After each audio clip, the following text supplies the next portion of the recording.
Доброго времени суток, дорогие друзья.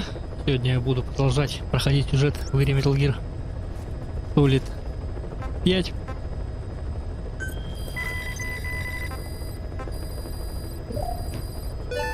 Чисто по сюжетным миссиям буду проходиться. Побочки буду делать только те, которые необходимо делать, но желтым, который помечен. Вот типа визит молчуни.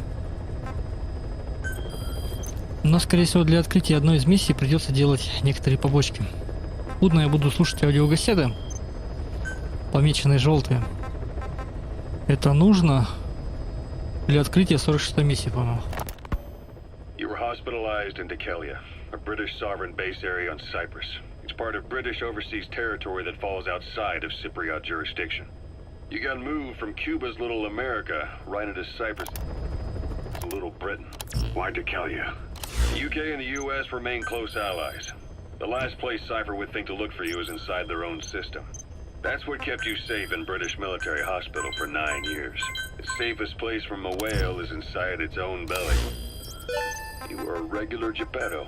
Well, it wasn't Pinocchio who led me out to safety. So who was that guy?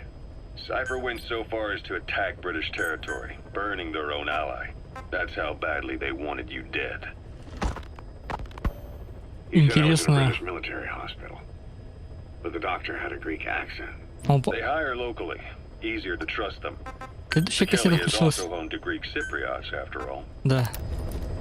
Так, ладно, это уже на миссии включу.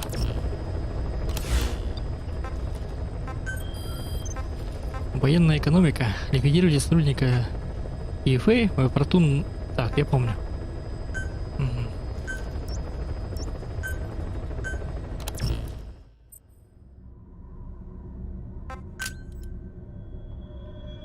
Более качественная. Что, как там качественная?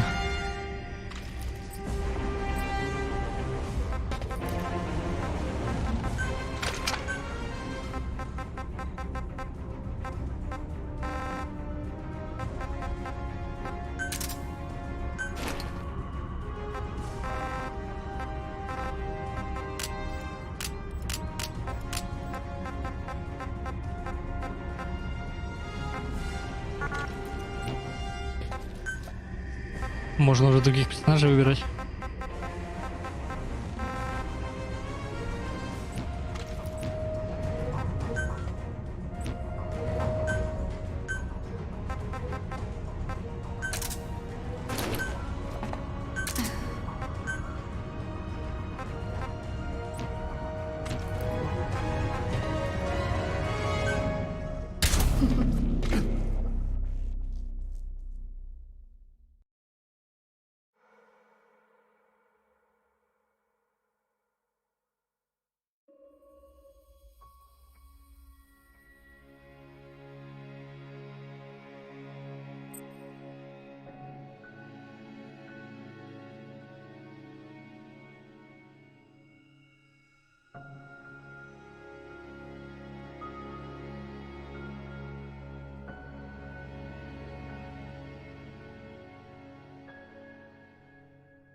Eliminate the high-ranking CFA official in charge of supplying weapons to UNITA.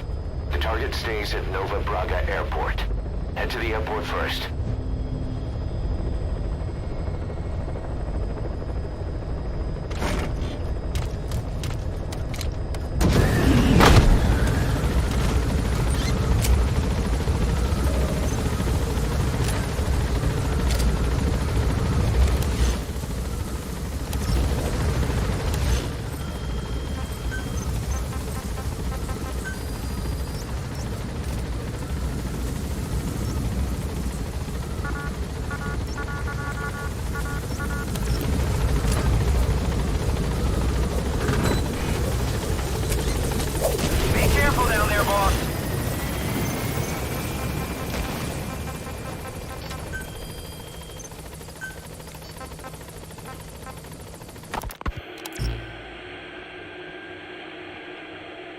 Пускай на фоне работает.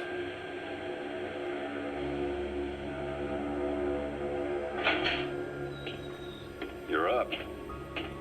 We're changing ships? We can't go sailing the Suez in a whaler. The Suez Canal. When did they reopen it? Not long after you were attacked. Once they finished sweeping it for mines after the Arab-Israeli conflict. Can you stand? We're gonna transfer to a container ship for passage through the Suez. Our destination is Pakistan, Afghanistan's neighbor to the south. There we disembark and head via Peshawar to the Zero Line, the border. We'll travel to the Khyber Pass by road. And then? Continue on horseback. Afghanistan's main roads are under Soviet control. We'll need to go around them. It'll be all narrow, winding paths through the mountains. We'll do better on horseback. It's a local guerrilla tactic. They use the higher ridges to avoid air recons. Then they charge down the mountains for ambushes. The Soviets still haven't devised a counter strategy. Our time frame is only half as much as we really need. It's gonna be a tough march. Better horses than boats. Well, it'll make for good Boss, business. we've just received word that the arms dealer due to inspect Nova Braga Airport is on his way. Once his chopper has arrived, they'll be touring the facilities along with the target. Let him bring the target out into your line of fire. Guarantee the safety of the Soviet Union's athletes. The United States is increasingly demonstrating the belief that the issue has nothing to do with its preparations, and in fact this is retaliation for the Western nations' boycott of the previous Moscow Olympics. That concludes today's news.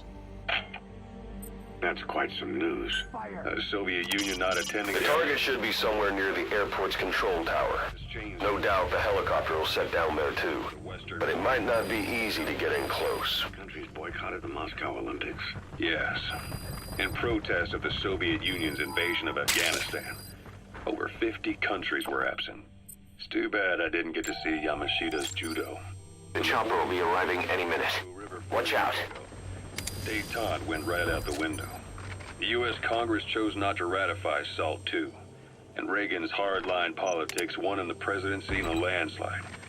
According to him, the Soviet Union's an evil empire. A second Cold War. And there's been no end to regional conflicts and civil wars. Lebanon, the Falklands, Grenada. There's a chopper landing. It must be carrying the arms dealer. Keep your eyes on him. Our intel suggests the target will leave the country with the arms dealer after the inspection. Take him out before that happens. Assassinated afterward. Apparently his actions were considered a betrayal of his fellow Arabs. Islamic extremists? Yes. Fundamentalist extremists have been responsible for some bold acts of terrorism in recent years. We've had extremist students in Iran take U.S. embassy workers hostage, and suicide bombings in Lebanon. Over 300 foreign soldiers stationed there have been killed. The countries have yet to develop an effective means of dealing with terrorism. Afraid of losing their own men, they've pulled their forces out, handing private forces a golden opportunity. Private forces. Looks like the arms dealer's chopper is gonna patrol for the security forces. Be sure you don't get spotted from above. Заебал он реально инструктирует меня. Я пытаюсь что-то прочитать тут. Miller's organization is just one of many PFs now. The entire world is after you. At the same Я даже time, не it возле needs you too. аэропорта нахожусь. Miller told me about what happened in the Caribbean 9 years ago. You do remember Miller. You'd formed a private army with him. An army with no allegiance to a nation.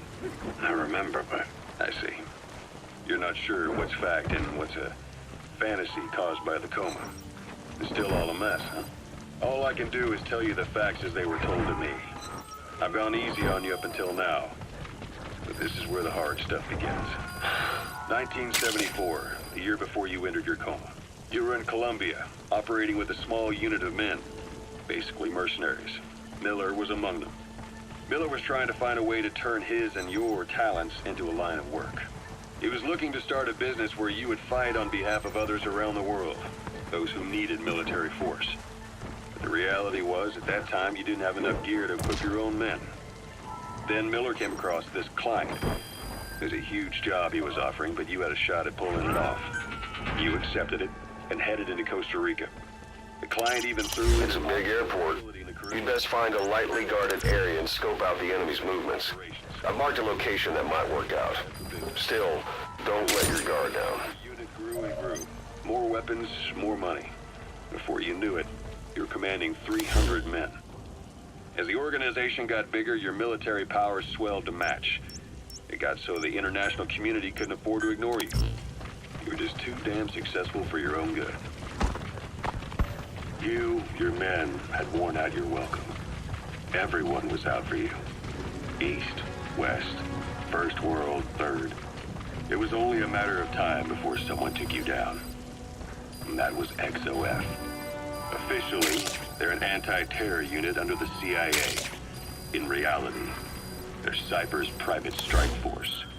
They lured you to Cuba using Chico, the Nicaraguan revolutionary kid, and Paz, a mole who worked for Cypher as bait. While you were gone, XOF, posing as a nuclear inspection team, stormed Mother Base. At the same time, C4 they placed on the strut legs went off. The target's probably already outside the original predicted FOM. You'll have to look for him yourself.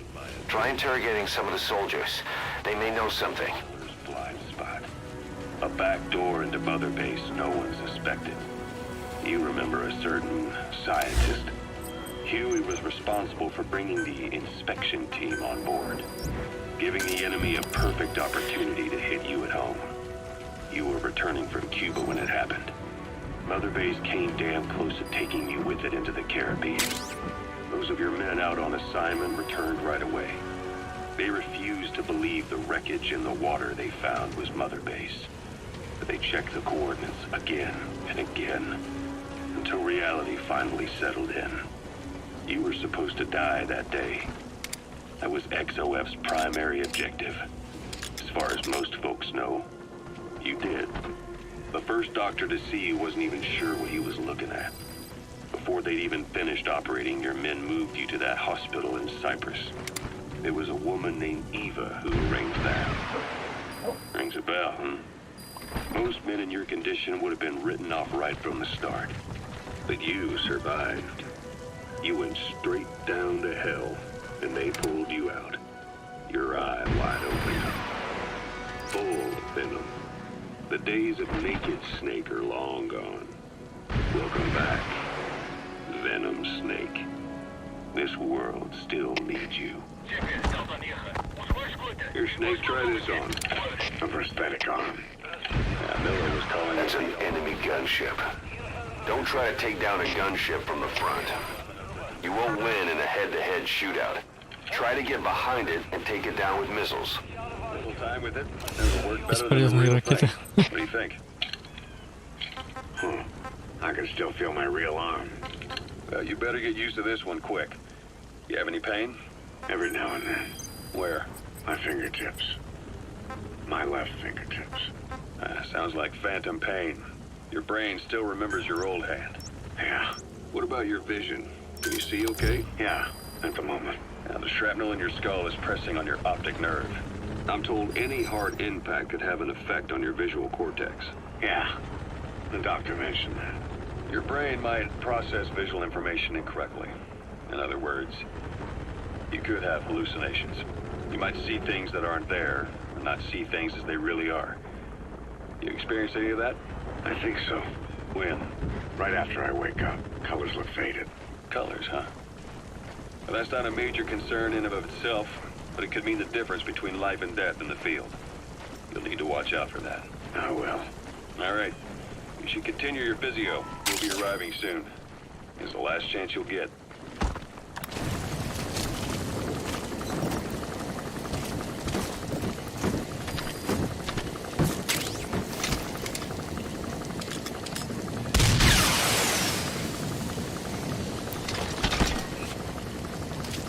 Ну и чё он не захватывает цель-то?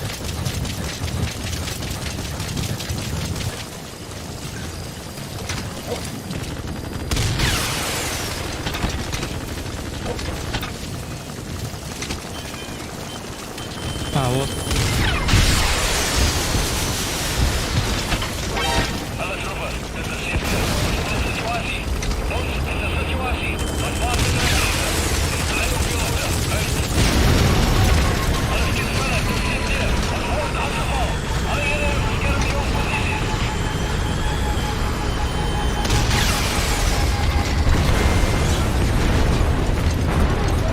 Ни разу на останки вертолета не смотрел.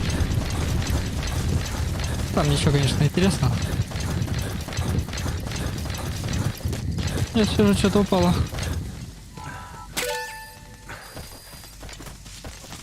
Ну, интересно. Так. Давай дальше аудиокассеты слушать. Нихуя не запомнил, если честно.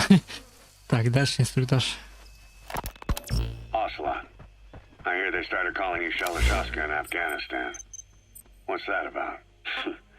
You know the term Sharashka? It's slang for a suspicious, hastily thrown together organization. The word became associated with a type of forced labor facility in the Soviet Gulag system. OKB scientists and engineers who'd been convicted of crimes were sent to a Sharashka for forced R&D. The Sharashkas were supervised by Lavrenti Beria of the NKVD, the secret police, under the official name 4th Special Department. Forced research? That's not very different from what we do here. Diamond Dogs is different. Everyone here believes in you. Regardless of where they came from or why they're here, they revere you. And they're fighting because it was their choice. And if it wasn't, they'd leave? Who knows? That's our reality here, whether it's real or not.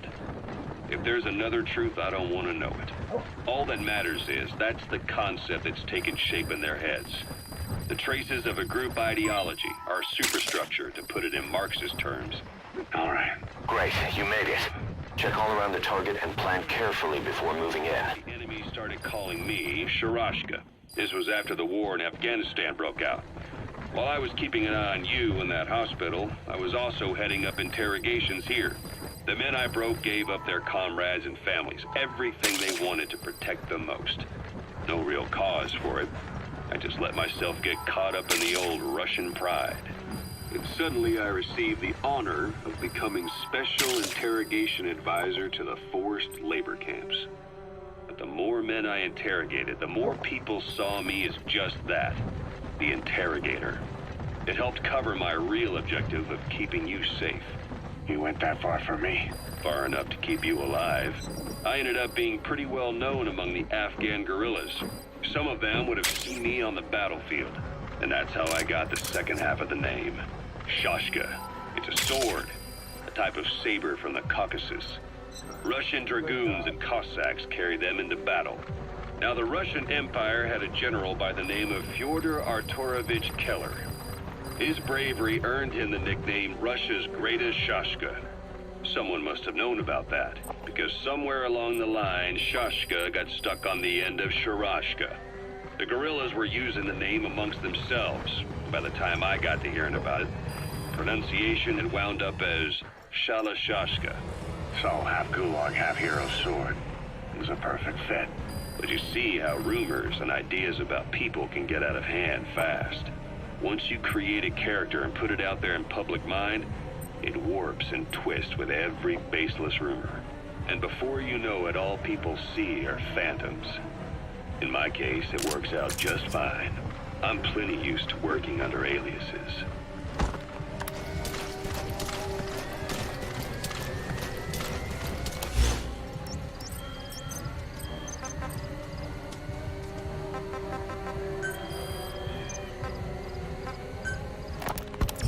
So SALT II still hasn't gone into effect.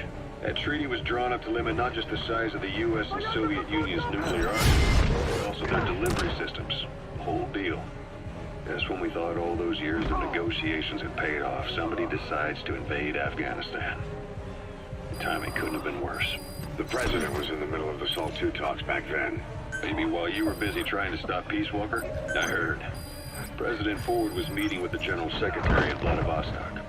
In his absence, the political brass in America detected what they didn't realize was false nuclear launch data from Peace Walker. They were on the verge of ordering a retaliatory nuclear strike. Coleman's big idea? Humans are incapable of destroying themselves. Turns out he never knew what humans are capable of. If that AI, the boss, hadn't found a way to stop the fake data transmission, they probably would have gone ahead with the launch. Deterrence was revealed as the pipe dream it was. All thanks to you. And her. The U.S.-Soviet talks look set to fall through. What happened in Nicaragua no doubt helped trigger a change of heart. But in the end, The time's to find the politics. When you grab their tail, they turn to bite your hand. I first met you 20 years ago now. The place was Seleniuyarsk in the Soviet Union. We were enemies. I was with the GRU. You were still fighting for America. 1964. Operation Snake Eater. Its objective?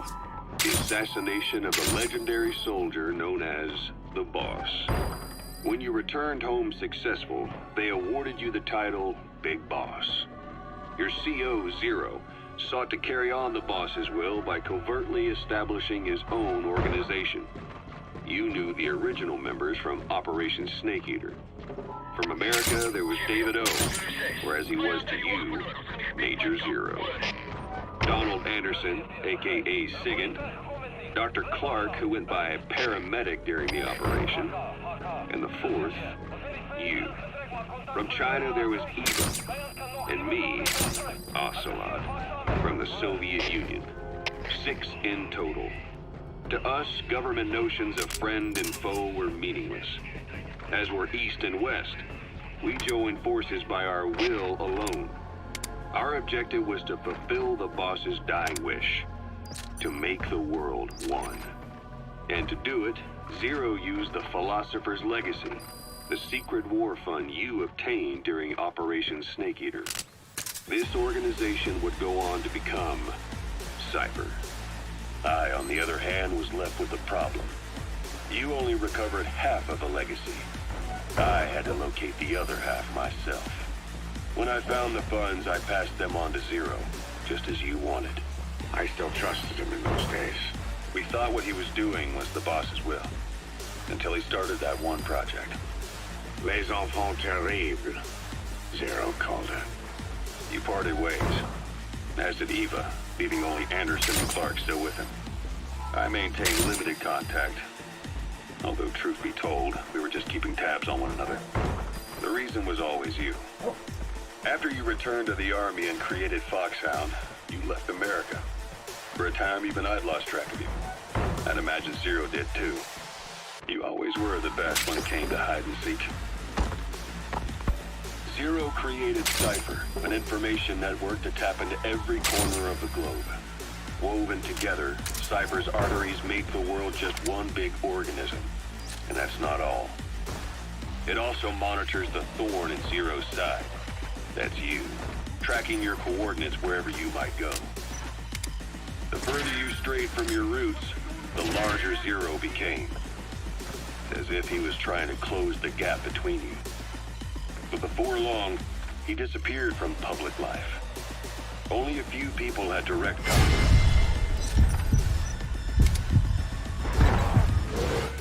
For a time, I was one of them.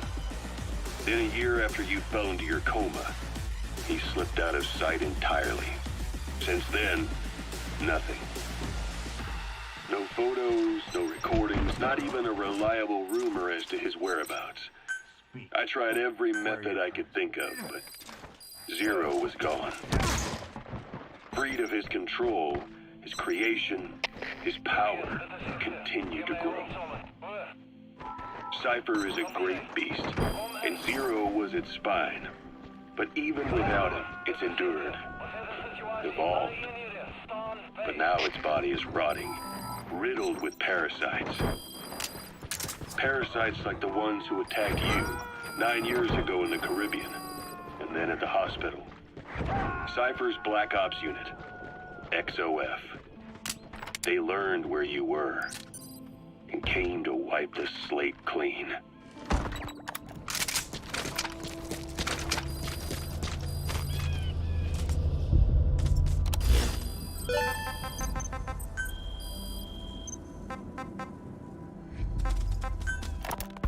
Christmas Eve, 1979. The Soviet Union rolled into Afghanistan. Muslims had revolted against the Soviet-friendly regime established the year before. The DRA forces could no longer contain it themselves, so the Soviets went in to intervene. The Afghan government was powerless and fraught with infighting. They lost the hearts and minds of the people, and that alarmed the Soviet leadership. With the Islamic Revolution happening in Iran, the Soviets felt they had to act fast or risk the spread of Islamic revivalism. Superpower, sending a motorized rifle division against men on horseback with antique rifles. Everyone thought it'd be over in an instant, only it wasn't. Some Muslims made their fight a jihad, a holy war, and began a guerrilla campaign on all fronts. A war of attrition. These fighters call themselves Mujahideen, being supported by the West through Pakistan. That's why Miller was involved. He was training them near the Zero Line, sponsored by the CIA. The war has become a nightmare for the Soviet troops stationed here. They thought they'd be headed home in 6 months at the most. Then a year passed. 2 years. Now here we are 4 years on with no exit in sight. Afghanistan has become the Soviet Union's Vietnam. The Soviet troops on the ground want to go home, but at least they have homes to go back to. The Afghans have lost theirs. The Soviets destroy the kishlaks, villages, wherever they can.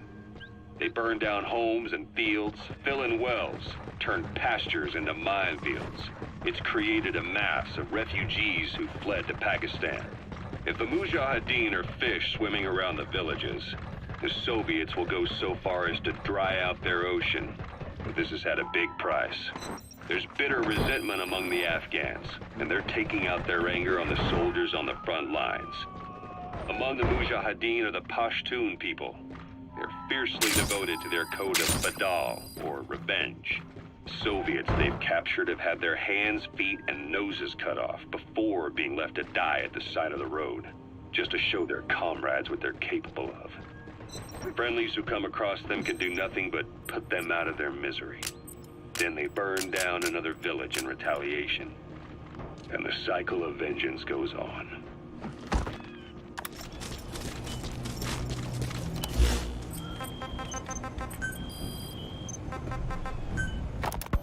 This war, the Kremlin never expected to have this much trouble against the Mujahideen. Afghanistan is a tribal society. Tradition demands that its people stand up to any outsiders who set foot on their land. With the honor of their people at stake, they have everything to fight for. No matter how hard the Soviets hit them, they continue to appear out of nowhere, striking back, then vanishing again. But there's one thing even the Mujahideen fear. Every last one of them. The Soviet gunships. They're highly maneuverable and equipped with massive firepower. Plus, the underside of the fuselage is heavily armored. The Mujahideen can barely scratch them with their small arms. Anyone who hangs around gets mowed down by the gunship's heavy machine guns. This new honeybee weapon that was given to the Hamid fighters, it's no doubt something to help them strike back against the gunships, which makes it a weapon that could change the course of the war. Those guerrilla fighters known as Mujahideen don't actually belong to a single organization. Afghanistan is a multi-ethnic country. You've got the Pashtuns, the Tajiks, Uzbeks, Hazaras, and each of them is split into their own tribes, large and small. Each ethnicity has several rebel organizations that their various tribes gather under. They're united under the banner of jihad, but that doesn't mean they work like a single standing army. Just look at the area around Smasi Fort. A lot of Tajiks used to live there. They fled after the Soviets started their scorched earth campaign. With the area uninhabited, the Hamid fighters, who are Pashtun, decided to move in. The Hamids are based out of the city of Peshawar. We passed through it on the western edge of Pakistan. The Pashtun people have long lived in Afghanistan and western Pakistan. They used to travel back and forth frequently. Then Britain went and established the border that still stands today. The Hamid fighters get generous support from the Pakistani government. The government wants to use them to secure influence over Afghanistan. Their liaison with the Hamids is Inter-Services Intelligence, and behind the ISI, you have the CIA. That's probably how the honeybee ended up in the hands of the Hamid men.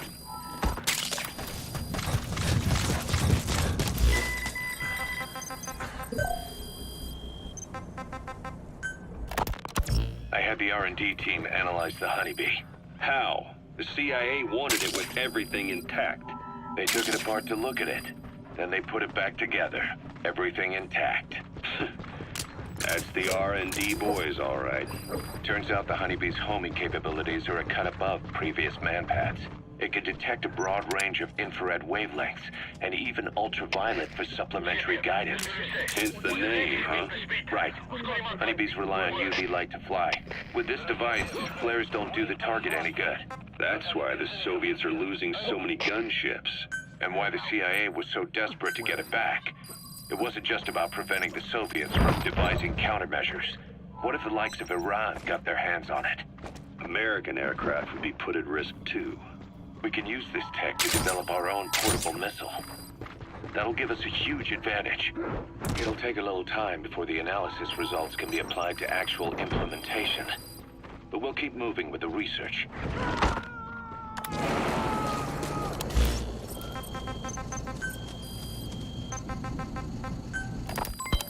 Kaz, what about the unit that attacked us in the mist? You knew something about them. Только самое-самое начало игры. Ну, It happened right аудиозапись. before I was captured by the Soviets.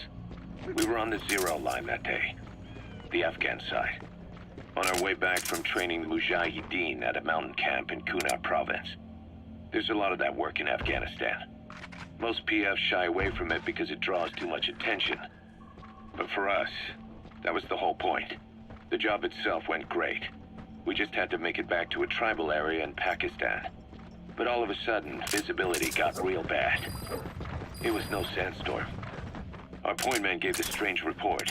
He said he could see skulls in the mist. Skulls. The next moment, he went silent. We scrambled into formation, right before his arms and legs came raining down on us. It was always supposed to be a dangerous mission, so I had Diamond Dog's very best with me. We were calling out to each other. But one by one, the voices just went dead. Whatever happened to me, I lost consciousness before I knew it. When I came to, I was in a Soviet camp, tied to an interrogation chair. Could they be some new Spetsnaz unit? No. The ones that interrogated me were just the average rank and file. Whatever group attacked us, the way they moved was just insane. That mist, appearing out of nowhere. The Soviets don't have tech like that. If they did, Ocelot would have heard about it. I doubt the West does either. Otherwise, the folks at Langley would be sleeping a lot easier. Why'd they come after you? Wish I knew. I'm the only one who survived. Though I don't think they planned it that way. If I was their target, they wouldn't have just handed me over to the 40th Army. Whatever the case, we need to watch our step until we know who they really are. And boss, if you ever do run into them again, don't try to take them on. You just get the hell out of there. When I first started dealing with Zero, with Cypher, it was a somewhat parasitic relationship. Though, a mutually beneficial one. Cypher had no army of their own, so they wanted us. They wanted our strength. They approached me as a potential business partner. But they had other motives. Cypher coaxed us into Central America, into that US-Soviet proxy war, to fuel Mother Base's growth. Once we were big enough, they'd force us to join them. That was the plan. That's where they had Paz, still Zeke. Right. And if we refused, she would use Zeke to fire a nuke from Mother Base. The world would consider us a liability, and countries would unite to destroy us. We stopped the launch. And yet they still took us down. Through that fake inspection they orchestrated to cover up their sabotage. That power Cypher wanted. We don't have it anymore. So why are they still after you? Is it just the fear of leaving you alive? I don't know. Was Zero really... All I know is the man I knew wouldn't want this. What do you mean? We have to consider that it might not be Zero we're dealing That with. looks like the target. We know virtually nothing about Cypher anymore. How big they've gotten, what they want, or even who they really are. The new Mother Base started out as a test drilling rig operated by a mineral resources supplier, but their project fell through. The Seychelles government was happy to hand the place over to us. It was just scrap on stilts. So with a few dummy construction companies set up as fronts, we started renovating the half-finished rig. From the outside, it looked like the project was back on rails. Kaz, you... What? Good. You completed the objective. Now get out of there. Base we had 9 years ago. Only this time. That's right. The Mother Base Cypher thought they destroyed will return from the grave to kill them. We'll prove to the world that we were the victors. That must be the arms dealer. They can't fool us the same way twice. Now our enemies are in plain sight. And when our organization gets too big, we split it across companies. Any company that draws attention gets liquidated, and its capital is back-channeled into a new company. Most PFs are small-time operations anyway. And in this business, the minnows go bankrupt all the time. We've never aroused suspicion. Plus, we have Hewick. Hewick? Human Exploitation Company. It's a business specializing in intel gathering. Think of it as a civilian intelligence agency. Cause that's... Remember what they were trying to accomplish at the prison facility in Cuba? That gave me the idea. We dispatch moles into conflict zones around the world, and each sets up an intel network on site. Then they stay in place to give us stable points of contact when other nations intervene in the conflict. Hewick's strength is that it has a cutout at each level. You get your job from one guy, then you hand it off to another. No one has direct access. It's a perfect black box. Hewick members also work their way into the superpowers intelligence agencies to make sure Diamond Dogs gets work. We have those countries by the balls. That's our deterrent when we need it. networking. In the intelligence community? Sure, that's how we've grown this far. And when you go out on missions, intel from Hewick will be there to back you up. But despite all that, Cypher has its eyes on us. The only reason I'm not dead is that they needed to know where you were. Figured if you woke up, I'd go straight to you. That's why you made that ruckus at the zero line. Yeah, to make their own surveillance work against them. I think it took some of the heat off Cyprus. Cause? Then I just had to wait for you to save me. And I've gotten used to waiting. Cause? That's not all. It was a good chance to scout the market. And with the West wanting the Soviets out of Afghanistan, their agencies are bursting at the seams with funding. Boss, let's start by building up our Afghan presence. Why put Mother Base in the Seychelles? We're at the center of the world here. We're all the way out in the Indian Ocean. Come on. Lebanon, Sri Lanka, East Timor, and Africa. From here, our reach extends to conflict zones the world over, including Afghanistan, of course. So it's prime real estate for a mercenary. Exactly. Latin America isn't as close as I'd like, but we have Amanda and her people to help in that department. And besides, the Seychelles government owes us a favor. Owes us?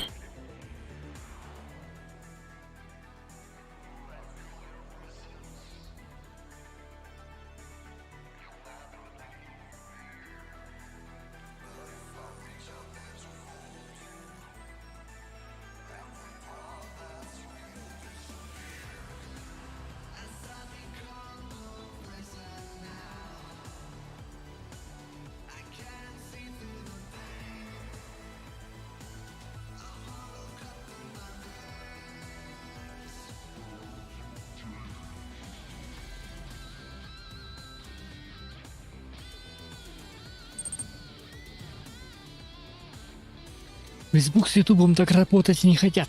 После чата.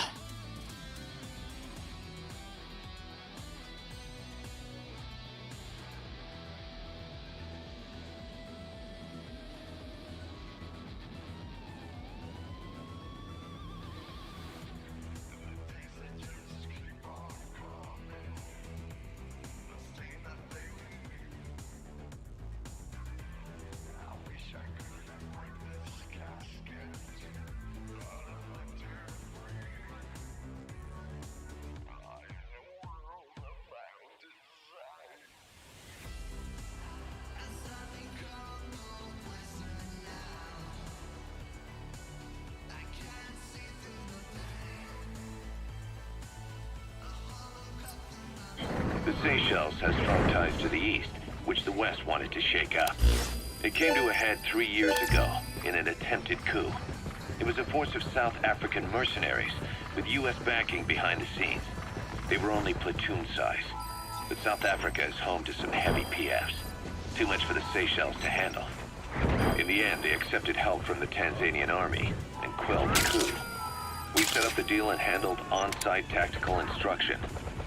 That led to some training work for the Seychelles military. And when we put down a mutiny within their forces, well, we made a lot of people happy. They don't pay us. They just let us have a piece of their offshore territory on the promise we'll come running, something else happens. So we're bodyguards, too. It's a good setup. We can only take Mother Base so far here. We'll have to find somewhere else when this place starts getting big. Aren't you being a little hasty? Nothing hasty about it. You're back with us now. So, Kaz, the ship that took us from Cyprus, it used to be a whaler. Yeah, a Japanese vessel. How was the voyage? It was... stimulating. Well, she was part of a whaling fleet up until a few years ago. Her displacement isn't anything to write home about, but she can really move. She still had plenty of life left in her, but then the work dried up. Global opposition to whaling has been mounting for years. Is that right? The push to ban it has been gaining traction for a little over a decade. Individual species came under protection as the years went on. And then 2 years ago, the IWC adopted a moratorium on commercial whaling. Several countries, including Japan, fought it to the bitter end. But eventually, most whaling companies had no choice but to throw in the towel. You ever tried whale snake? Can't say that I have. When I was a kid in Japan, practically everybody ate it. That good, huh? The country was poor in those days, and whale was cheap. International opinions changed since then. In any case, that's why we were able to get a bargain price on the ship. Of course, we did end up spending 5 times the purchase price in modifications. We had to really work to fit in all the ESM and communications gear while keeping the whaler look intact. Right now, she's going around conducting SIGINT missions. In the future, we plan to use her as a communications relay base between you and Mother Base, and also as a chopper resupply vessel. Diamond dogs. The word diamond originally comes from Greek adamas. It means indomitable, unyielding. Other words for the stones often mean eternal bond, fortitude, or purity. The same is true of the Star of Bethlehem flowers you laid on the boss's grave. They represent innocence, as well as chastity, yielding to no man while maintaining one's virtue. In other words, staying loyal to something.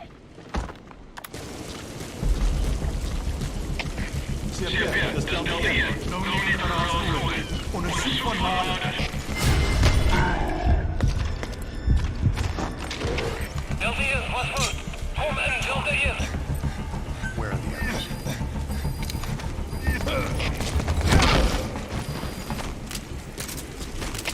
Оцените ситуації, але є ніде. Стон, бей.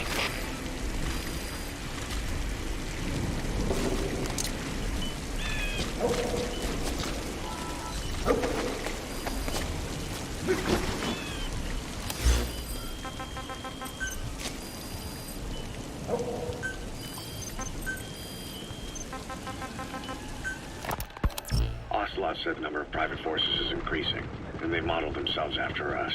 They're a far cry from the likes of us. But why? 9 years ago, we made enemies of the world as a nuclear-equipped force, independent of ideology or state. Yes. Sooner or later, the real UN would have stepped in. So why are they giving these PFs free rein? That's our fault, too. What do you mean? What happened 9 years ago was a real problem for a lot of people. An organization as big as ours, with our facilities, was wiped off the map. Not an easy thing to hide. But if our existence came to light, so would the names of our clients. We had contracts all over, east and west, from superpowers to banana republics, the lot. Our clients denied all association with the likes of us. They had to make sure things didn't blow up on them. But at the same time, they missed us. They really missed us. The demand for armies for hire was as strong as ever.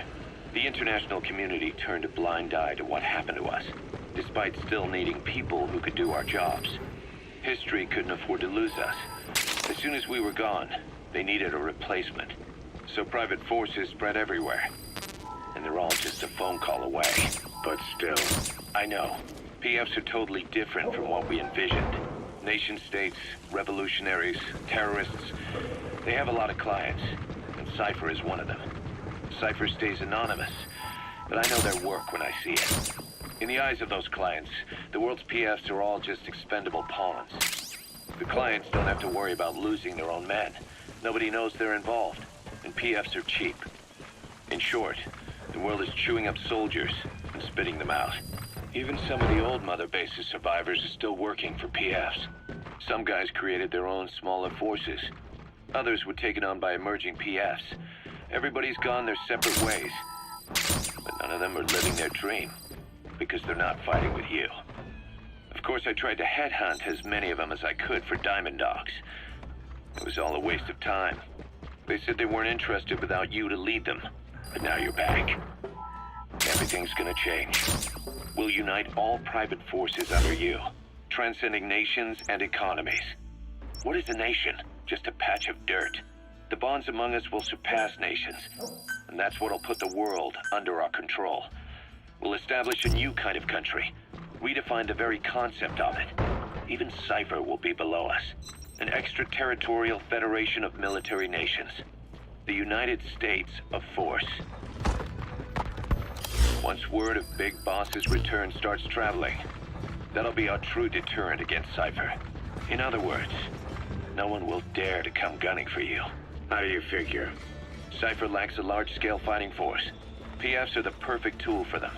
But those PFs revere you, the legendary Big Boss. If Cypher killed you now, they wouldn't take it lying down. Maybe they'd even go looking for revenge, but they definitely wouldn't keep doing Cypher's dirty work, even if it put their lives at stake. That's why it's no longer a benefit to Cypher to get rid of you. The very fact that you're alive is our greatest defense against Cypher. Nice to know. It'll buy us some time while we get back to full strength. Just keep in mind that what I'm saying is generalizing a lot. In practice, the PFs around the world don't know your face. Just declaring that you're Big Boss won't be enough to convince them.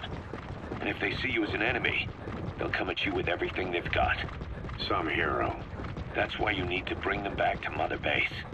Show them on your terms that you really are the one and only Big Boss.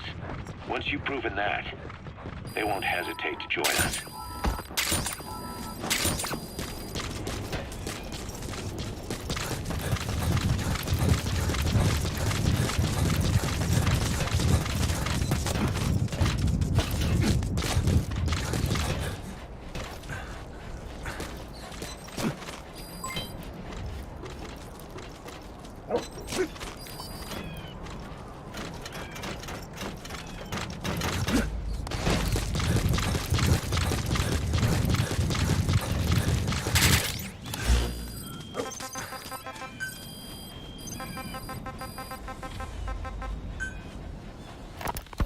We were lucky to get our hands on that cyborg arm developer.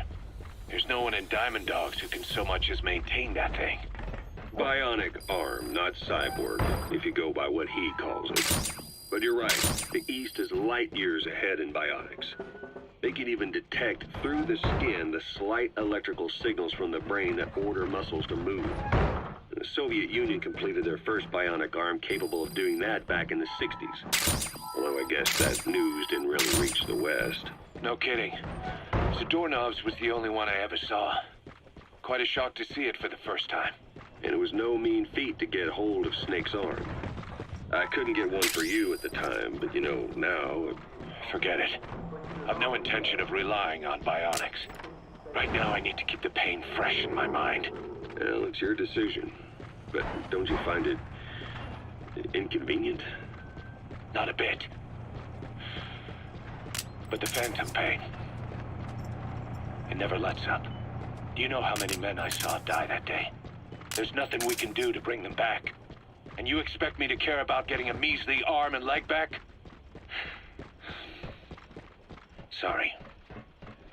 But my pain belongs to all our dead comrades. I'll keep living with it for their sake. It'll guide me straight and true until I've gotten them the vengeance they deserve. Это просто нужно садиться и слушать, ничего не делать. Очень много подробностей.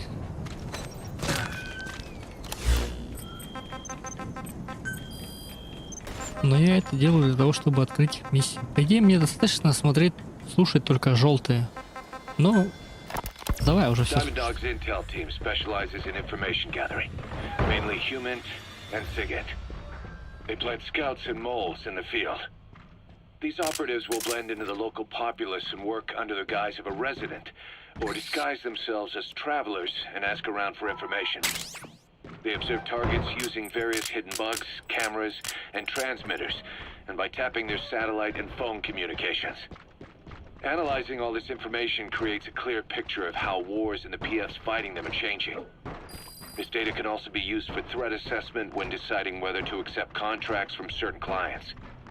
And during missions, the intel team keeps track of target locations and produces FOM predictions, reporting mission-critical information based on real-time remote observation of changes in the AO.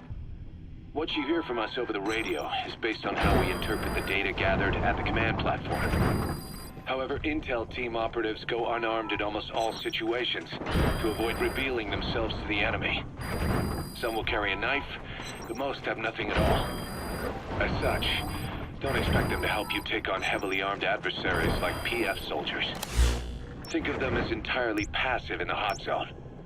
Plus, they use all manner of techniques to remain inconspicuous in the field. If you ever spot one, you'll have some serious explaining to do. So remember, their specialty is espionage. They may not be of use in a firefight, but when it comes to intel, they're pros.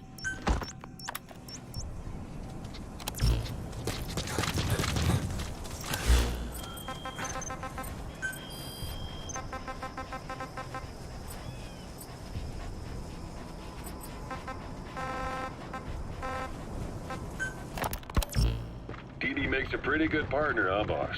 Too early to say. Yeah? Just seeing him come back makes me real proud.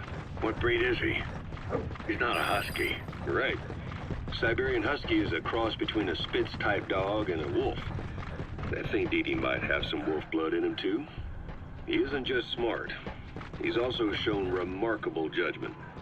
If he doesn't do what you want him to, he's just doing what he thinks is right in the situation.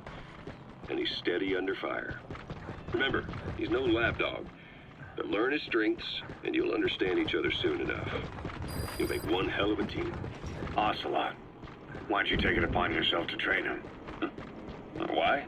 Yeah. When's the last time you heard a wild cat raising a dog? I have an eye for him. I knew at first glance he'd make the right partner for you. Huh. And I figured it was about time he got out into the world. So you passed him off on me? There, you see? I knew you liked him. I don't know about that yet. I still think he's trying to figure me out, too. I'll spend some more time with him. You'll see how helpful he can be. What about you? I prefer to work alone. Ocelots don't hunt in packs. Yeah, something like that. Anyway, I'm glad you like him. Didi's really taking to you, too. And to going on your walks. Don't be shy about taking him with you in the future. I'll think about it.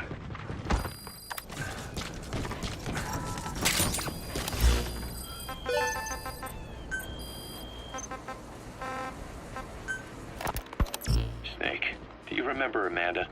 Yeah, I do. Their revolution was a success. Somoza resigned. Nicaragua has a new government. Amanda's really working hard for her country to be reborn. Good for them. She says she wishes Chico could be there.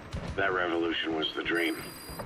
For Amanda, for Chico, and their father. That chopper was no place for Chico to die. I'd like to at least think history will remember his part in the revolution. When you pick up a gun, there's always a chance you'll die for nothing. He knew that as well as the rest. Now that he's gone, it's up to the rest of us to decide what it was all worth. If we don't, there's nothing to prove that Chico ever lived at all. We're his mark on the world. Amanda told us that Strangelove contacted her after the revolutionaries came to power in Nicaragua. Strangelove, the AI researcher from Mother Base? I remember her. We'd lost touch with her, until Amanda heard from her out of the blue. She told Amanda she wanted to salvage Peace Walker's dry parts, or something from the bottom of Lake Nicaragua. Amanda passed the request on to her friends in the new administration. She's a national hero now, after all. So Strangelove got a Soviet military aircraft to transport something to somewhere. But apparently the cargo wasn't big enough to have been Peace Walker itself. So what was it? Who knows? We recovered Peace Walker's nuclear warhead ourselves 9 years ago. What could Strangelove have been after? Amanda said she didn't mention what her reason was or where she was headed. Nicaragua is a socialist state now. And with Amanda vouching for her, the government didn't feel the need to concern itself with the details. All Strangelove told Amanda was that she was going to continue her research, and that the rest secret. Right before the attack, Huey was in the control tower to prepare for the inspectors. He was with them when it all went down. The control tower collapsed with the rest of its strut. His body was never recovered, but he was the one who met the inspection party when they arrived. And he was the one who showed the nuclear inspectors to the tower. You remember the way it went. First he recommends we agree to the inspection, then he gives them the okay without our permission, all the time acting as if he was doing us a favor. On top of that, he even had the guards disarmed that day. It would send the wrong message, he said.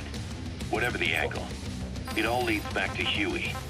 I curse my own stupidity for not realizing sooner. Huey escaped with that unit by chopper. I've been hunting him for 9 long years. The other reason I was Надо все-таки в operating around Афганистан слетать, Afghanistan was to dig up his полумесяца location. накопать. Очень нужно его много. Yes. И сомы I тоже have a нужно. good idea where. Now we just wait for the right moment. This time, we'll be the ones using him. He's going to tell us who our guests really were that used a fake nuclear inspection to blast our home into the ocean.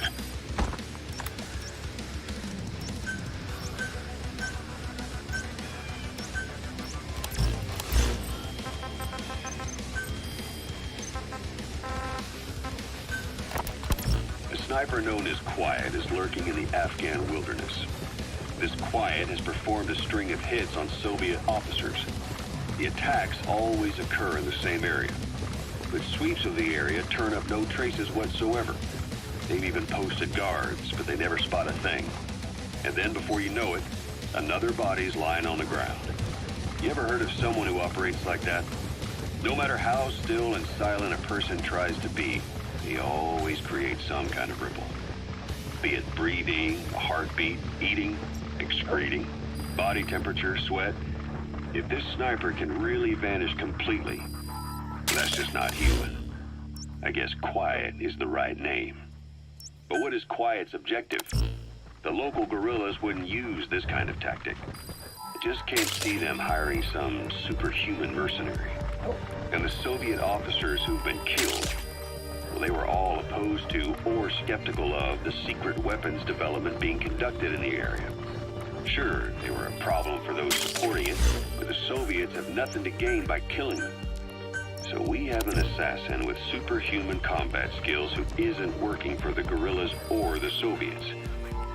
Miller has a theory that this sniper is a hitman for Cypher. He thinks it's time we silence Quiet for good. But I'm against the lethal treatment. I say we bring the sniper back alive and break that silence. Because even if this Quiet doesn't say a word, there's still plenty we can learn. Just remember this, boss. If our hunch is right, you'll be on this sniper's hit list too. If things seem a little too quiet when you're in the field, watch out. Quiet's out there somewhere. And if possible, this is one sniper I want back here breathing. Я до сих пор путаю голоса Миллера и Оцелота. Ну, в принципе, их путаю.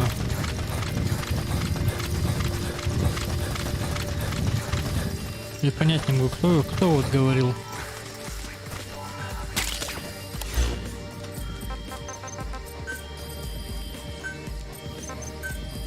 Не, это Оцелот был. А Миллер хотел убить Молчунью, да. When Quiet first came here, she demonstrated her marksmanship against that enemy fighter plane. It showed she was much more than your everyday crack shot. Hitting a moving target from 600 meters is a challenge, but it's possible with the right training and equipment. But shooting down that missile, that's a world apart from taking out a soldier on patrol. The chopper and the missile were in motion, meaning different vectors at high velocity in three-dimensional space, and she shot an unguided bullet that had to fight air resistance and gravity. All that while the chopper was taking evasive maneuvers. Some of the best target leading I've ever known. She has a superhuman sense of spatial awareness. You put her in a fighter jet, and she'd be an ace right off the bat. Hell, your judgment was top class too. Realizing she could take out that pilot, that's quick thinking. You and Quiet could make a hell of a team. You'd be damn near unstoppable. Quiet is still in her cell. Only a few staff are authorized to go near her. She hasn't tried anything funny. but that's what bothers me most. In particular, What does she have to gain by coming to Mother Base? I first thought she was under orders from Cypher to take you out. She didn't manage it in Afghanistan, so round 2 happens here. So I lighten the guard. And that lock on her door is a joke. you gave her an opening. And? Well, she hasn't killed you yet.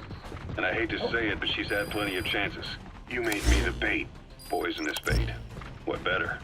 Anyway, she didn't bite. Quiet is keeping her silence. So I'm left with no idea again what she's doing here. We tried communicating with her through writing. That didn't work either. Whether she's illiterate, dyslexic, or just plain stubborn, she won't cooperate. I just don't get it. If she tried to contact the outside, it'd be picked up by our counterintelligence net. But it's clean. There's no sign she's had contact with the staff, the base facilities, nothing. She's almost got the men wanting her to try something, just to find out what she's up to. And she's in there putting on the failed soldier look, all downcast eyes and defeated sighs. Though she doesn't kill herself. She can't be trying to leave Cypher and surrender to us. So what's the verdict? This may sound optimistic, but here's how I see it. Quiet came here to fulfill some objective. To kill you, maybe to destroy Diamond Dogs. Whatever it was, before she could do it, something changed her mind. Yes. When I look at her, I sense hesitation. Do you think she betrayed Cypher? Can't say for sure. I prefer the ones that talk. Anyway, we'll keep her under watch. And we're also looking into those special abilities of hers. You'll be the first to know if something comes up. Why not look in on her yourself once in a while? Right.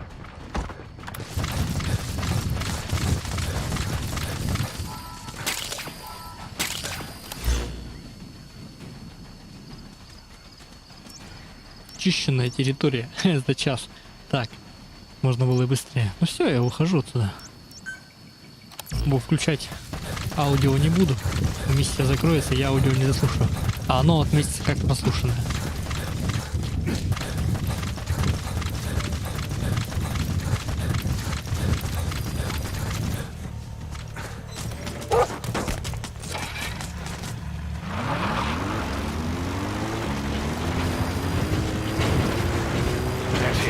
Так, стоп. Вернись. Блять. На gameassist.ru есть полное прохождение, и я мог посмотреть бы, какие там скрытые миссии, и выполнить их сразу. Вот. Чтобы 2 раза миссию не открывать. Ну, а чё так хуёво-то, Меня ж никто не заметил. Время, да? Ну ладно. Подожди, нет. Да, в принципе. Кстати, без рапида, без боевых тревог. Нет. Какая миссия была? 21-я. Я сейчас посмотрю. Сразу же.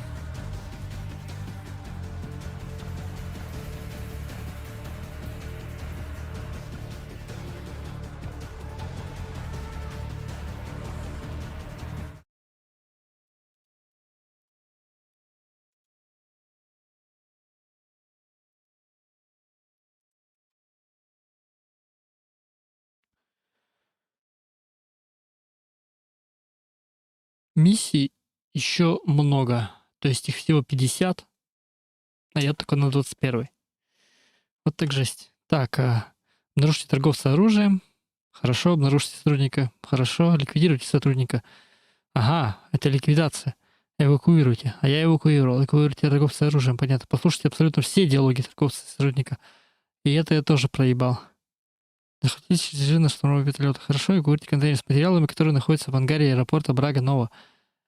Это я не сделал. Потому что я не знаю, как эвакуировать. Может, с помощью метал как-то шагохода этого.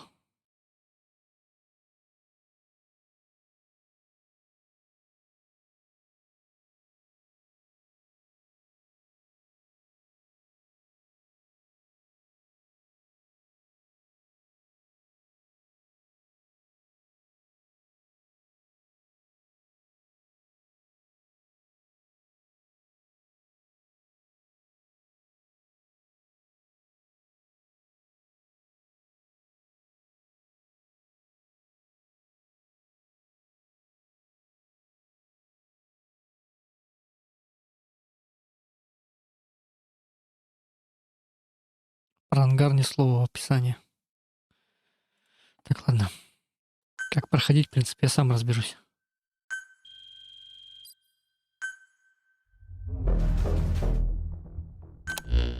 Boss, about that target you extracted.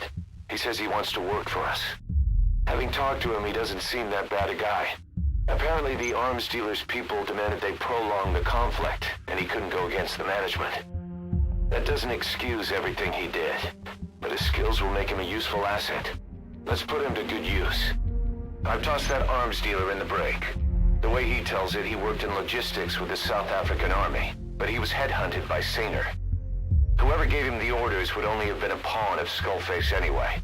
But apparently he hasn't been in contact for some time. He doesn't know much about Sainer, not even what its president looks like.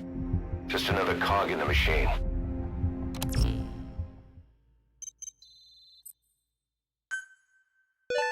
Good. You captured it alive.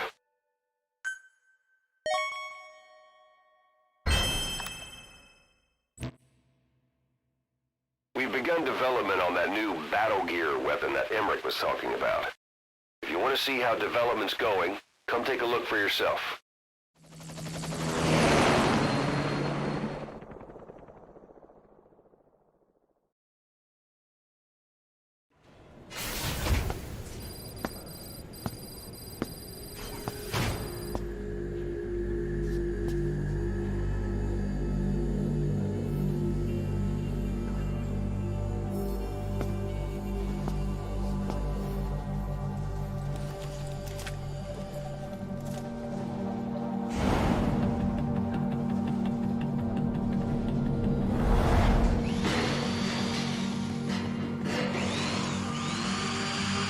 I love BD. Ну, Diamond Dogs. Не пес. Ну, может и пес.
Boss, I know you're just coming off this mission, but there are reports of child soldiers taking over Massa Village after the CFA got wiped out there. They've been raiding the surrounding villages, so the people have requested we eliminate them. Check your mission list for the details.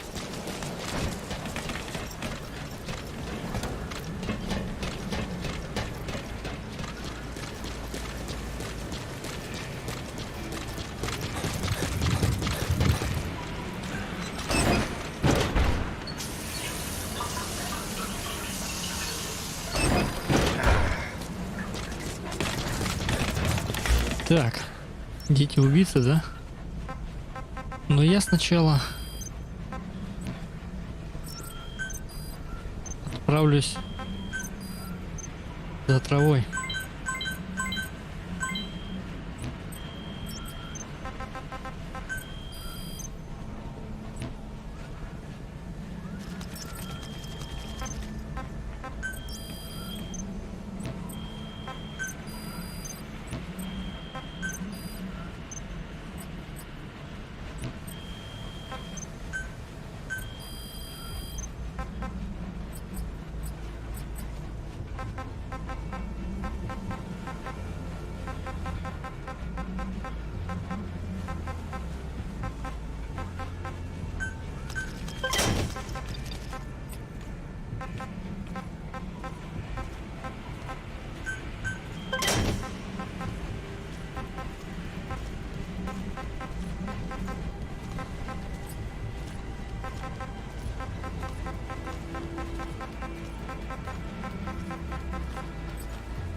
Так, а нахуй тогда киллер Би разрабатывал, если кассетный? Ну ладно, пускай будет. Их вблизи просто надо использовать, а далеко они не работают, автозахват. Так, что, 400 тысяч? Ну все, пошел отсюда. Roger. This is B-Quad. Arriving shortly at LZ. This is B-Quad. On station at LZ.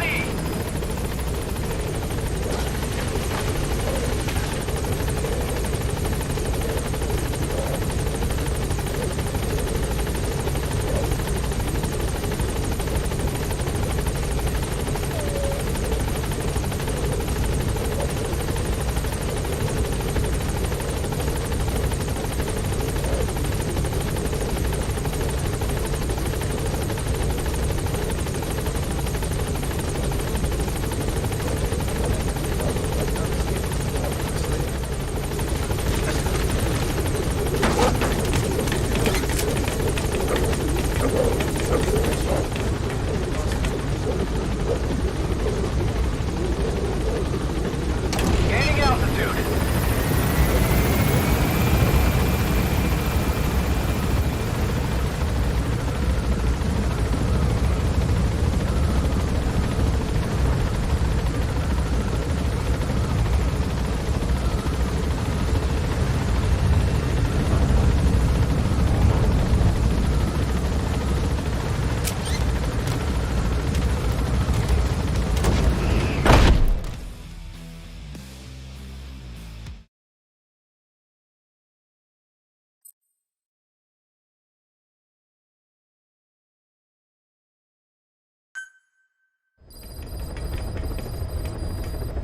Boss, I know you're just coming off this mission, but there are reports of child soldiers taking over Massa Village after the CFA got wiped out there. They've been raiding the surrounding villages, so the people have requested we eliminate them. Check your mission list for the details.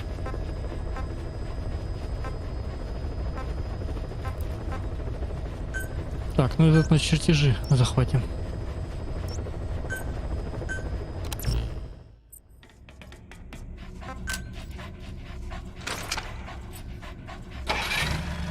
Что? Почему оружие не отображает? А, я понял. Не хватает ресурсов. Ну, сейчас буду собирать. Хули делать.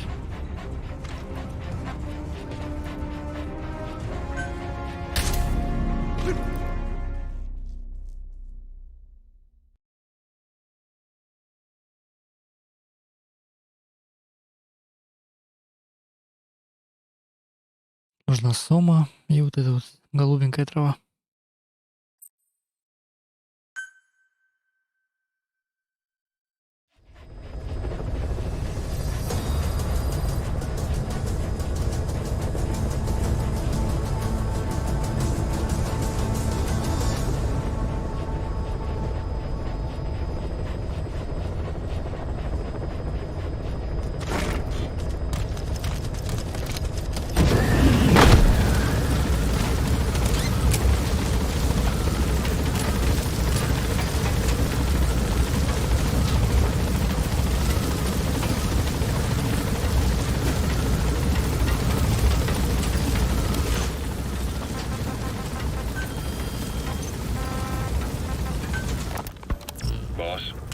Quad still hasn't made any moves. It's got me thinking. What? If you took her on a mission, she might break her silence. You want to let her out? Sure. Make her no different to the others. Everyone you pick up works for themselves, right? But her... I say work with her. See what happens. I wouldn't ask this of anyone but you. On missions, I'll make sure we have someone observing from a distance, and she won't be allowed access to all of the base. As for Miller, well, sometimes it's better to ask forgiveness than permission. The best part is, hiding is her specialty. If no one sees her leave the base, the staff will be none the wiser. And if she gets away? If that happens, you'll have to take care of her. But I have faith in you, boss. I think Quiet sees something in you. It's a big risk. But it's for the good of all of us. And besides, you can't deny her talent. Her unique skills and abilities would give you a hell of an edge out there. I'll think it over.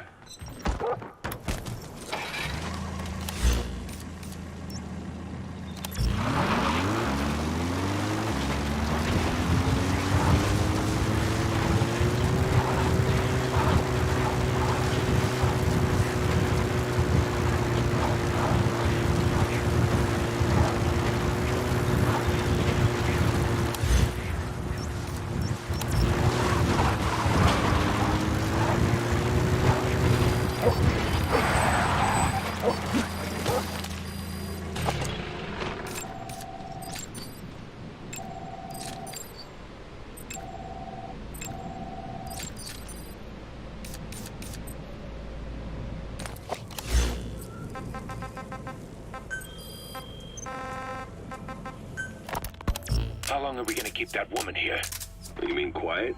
My personal feelings aside, she's putting everybody on edge. You should hear the stories. I got sick from just standing guard at her cell. I won't stand on the same platform as that witch. She hit me for no reason. What is this, a private army or a kindergarten? The thing is, they're all serious. They're faced with something they don't understand, and a kind of mass hysteria has broken out. I've gotten wind of countless plots to take her out. There are no grounds for this suspicion whatsoever. Put yourself in her shoes, assuming they see her as a prisoner here. No, even more so, if they do, she deserves...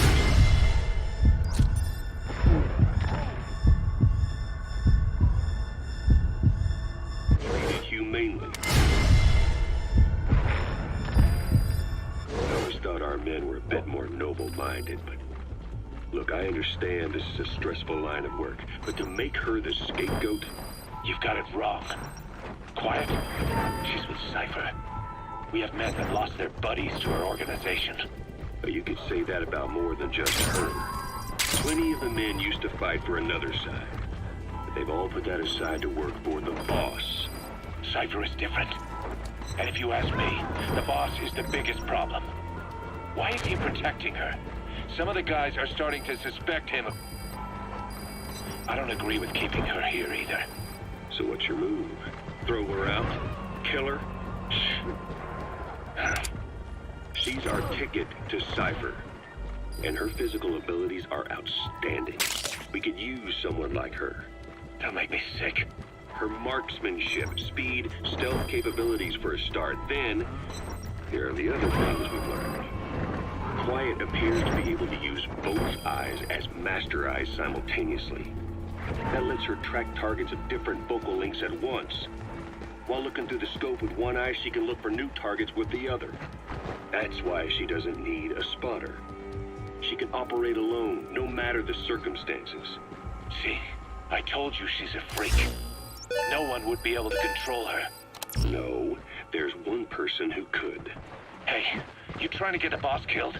Well, why don't we talk to him? See if he's willing to take her along. I don't like this. It's his decision to make. The two of them might even make a good team.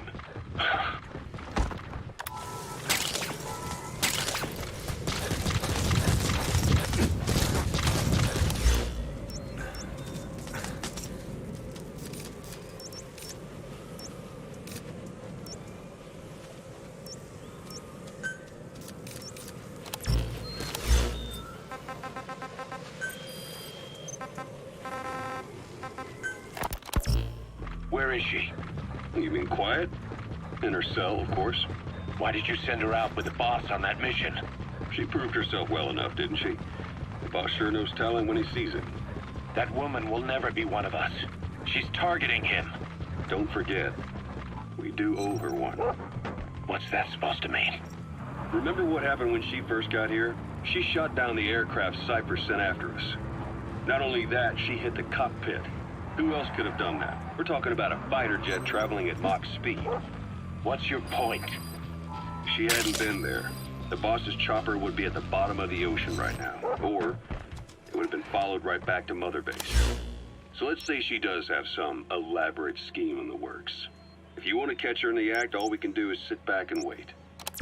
On the other hand, if she swears allegiance to the boss like our other Fulton recruits, he couldn't ask for a better partner. She's got you fooled. I have eyes on her. If she tries anything, she'll regret it. We lose nothing either way.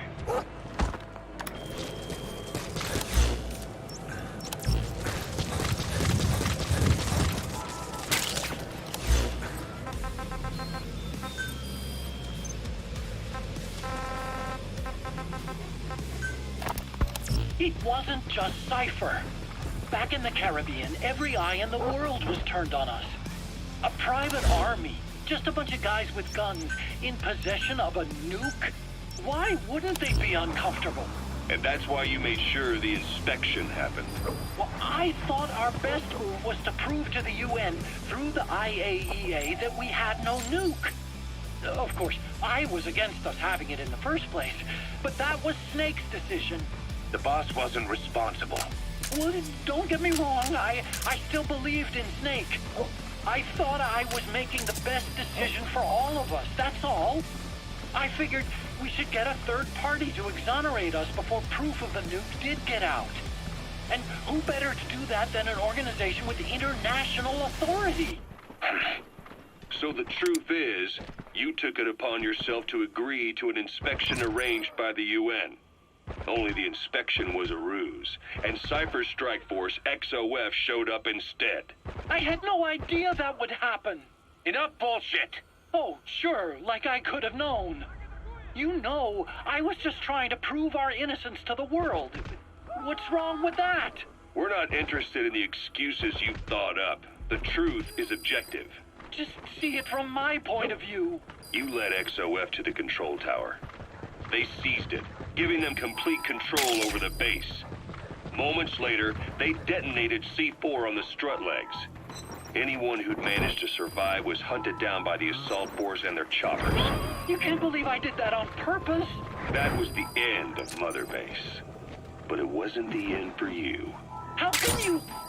Look, think about it. I lost something too. I built Zeke and it got buried underwater.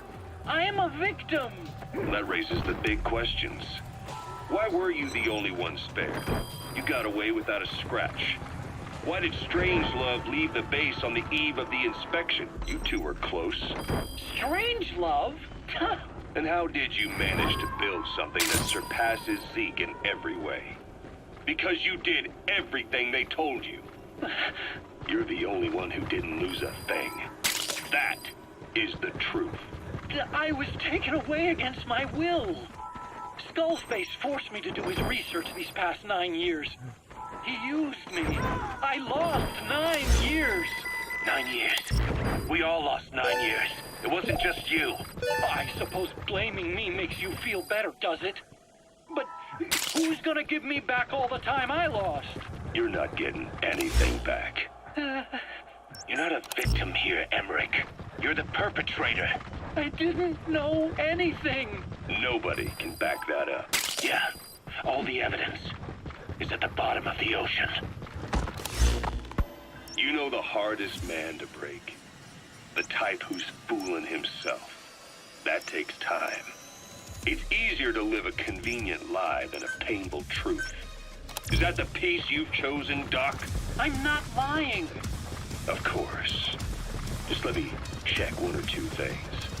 On that day, you were in the control tower with them. Lucky you.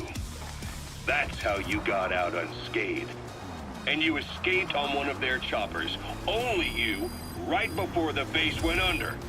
They had me blindfolded the whole time. I've never been so scared. The whole flight, I thought they'd kill me. But thinking of you kept me going. My comrades, all the way. And? There was a plane journey, then we traveled by road. When they finally took off the blindfold, I was in kind of a warehouse, on the floor. Afghanistan, it was that research lab. I couldn't believe they'd taken me halfway around the world. And soon enough, he came. Skullface. He's the one who's really behind that Mother Base attack. He forced me into that research. What kind of research? He told me to build a bipedal walking tank for the Soviet Union. Like Peace Walker. A system that could fire an ICBM-class nuclear weapon. That's how the Sahelanthropus project got started. Sahelanthropus. Those AI weapons I'd made in Costa Rica were like toys by comparison. A whole world apart from reptilian four-legged crawling and that ridiculous hunched-over bipedal waddling. My design evolved to the dawn of mankind. Sahelanthropus, the first steps towards humanity. An upright bipedal weapon system. Originally, Sahelanthropus was going to be a manned weapons platform. I designed a cockpit in its head, and I planned to fill it with water as a buffering agent. Like how Paz modified Zeke for human control. Don't compare me to some amateur. I designed it for human control from the beginning. The problem was miniaturizing the posture control AI. You remember the reptile pod? The AI that controlled your unmanned weapons.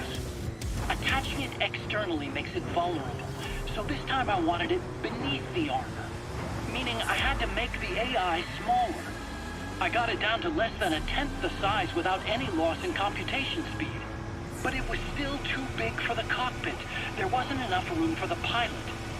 If I made the head bigger, its body would have to be bigger to support it. Too big to be practical. In the end, human piloting was taken off the table. I tested a remote control system too, but there was the time lag and I wasn't satisfied with its precision either. Plus, it would be useless if the enemy jammed it. So next, I went back to trying an AI-only system. To do that, I had the AI pods recovered from Nicaragua. This was a hybrid AI, a combination of Peace Walker's reptile and mammal pods. The only AIs that had ever successfully operated an unmanned nuclear weapon system. Really? You'd need some help to get that working. Expert help. Did you work with someone? I worked alone. You did that yourself. That's the thing. The AI didn't pan out in the end either. But I did finally get Sahelanthropus walking by folding over its upper body to lower its center of gravity. The first upright bipedal locomotive weapon system in the history of mankind. I guess technically it falls into the anthropoid ape category. I don't see the benefit of having it stand taller. On terrain with significant differences in elevation like Afghanistan, you need a body that's vertically adaptable. That also lets it attack from long range while using mountain ridges for cover. So, making it walk upright was the most important factor in giving it superior height capability. As the name suggests, that was the whole point of Sahelanthropus. But I was being pushed for results. Having the AI mounted externally would have been the fastest way to get it working. I just needed more data so it could maintain its balance. But Skullface refused to wait. He dismissed the idea of AI control and took Sahelanthropus away from me before I could finish it. But it was walking when it came after you. That's just it. I don't understand how Skullface got it to move upright, without a pilot or an AI. And walking at that speed, too. It's beyond anything I could have imagined. This is like the Wright brothers making it to the moon. I'm just as clueless as you are. So this Sahelanthropus, where is it now? I have no idea. All my experiments took place at that cave. I've never seen it anywhere else. Besides, it's still just an incomplete prototype at this point, and nothing but a paper tiger. Even if it can walk, it's far from being a viable weapons platform. It wouldn't be useful in actual battle. Emmerich will remain here at Mother Base for now, but not as a member of Diamond Dogs. I still don't trust him. That work for you? Fine by me. He can't be allowed any contact with staff either. Yeah. A lot of the guys would love some payback for 9 years ago. We still need him alive. But we have to restrict his movements. He can only go where we tell him. And of course, the interrogations will continue. He worked for that skull bastard for nearly a decade. He still has more to tell us. How long are we gonna press him? If our investigation shows he really had nothing to do with the attack, we'll reconsider his place here. But I don't expect that to happen. Remember that water tank-shaped object in Emmerich's lab in the Soviet base camp? The thing that started talking to you like a possessed answering machine. That was a pod built for housing the AI used to control unmanned weapons. You remember, back in '74 in Costa Rica. It was in those machines you fought there. They were designated Pupa, Chrysalis, Cocoon, and Basilisk. And each of them was fitted with an AI unit called a reptile pod. Emmerich created it. It mainly handled the machine's posture control and autonomous behavior. But the Basilisk, aka Peace Walker, also featured a second AI pod. That one was called the Mammal Pod. Not good. Don't let your buddy die, Snake. I'm pulling him out of there. The boss's personality through the Mammal Pod. But you pulled out its memory boards. That's when it transferred its own functions to its reptile pod. Just like a human brain compensating for damage by using the remaining healthy parts. The result was a unique entity. A hybrid of the reptile and the mammal. It sank to the bottom of Lake Nicaragua with Peace Walker. But apparently they salvaged it and transported it to that lab. Don't let it deceive you, Snake. It may sound like the boss, but it has neither a personality nor a will. Like Emmerich says, it's just a machine.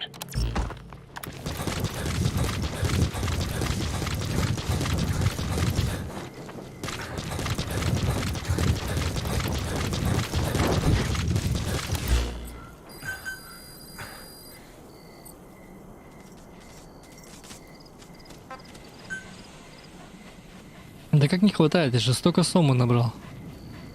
Ой, не сома.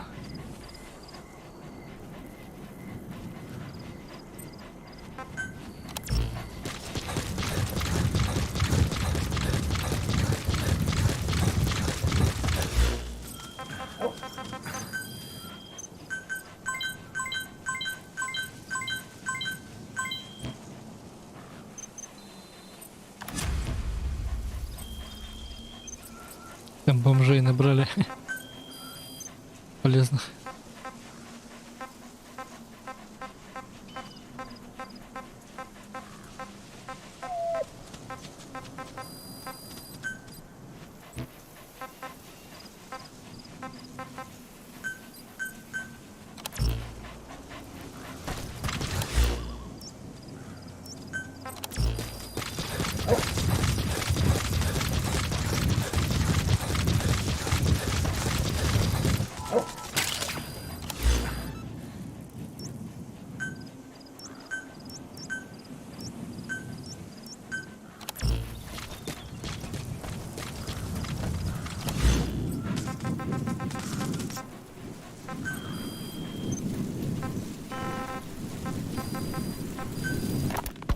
You called that thing Sahelanthropus. Where does the name come from?